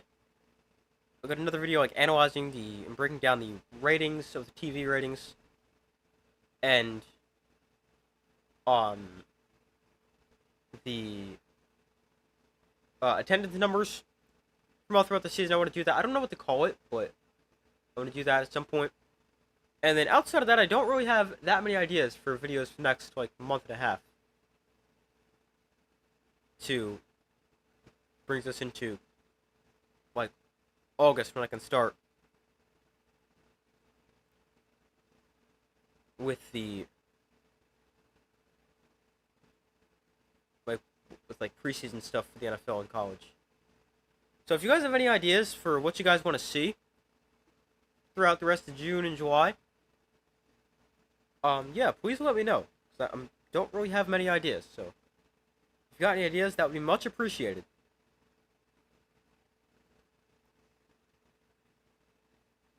Any videos you guys want to see. But yeah, that's going to do it for this stream. Thank you guys for watching. The DC Defenders, with the record 58 points, are UFL champs. That's going to do it for this stream. Thank you guys for watching. Be sure to like this stream, subscribe, turn notifications. I do my best to put this off as possible. Yeah, I hope you guys have a great rest of your day or night. Thank you guys for watching, and I will see you in the next video.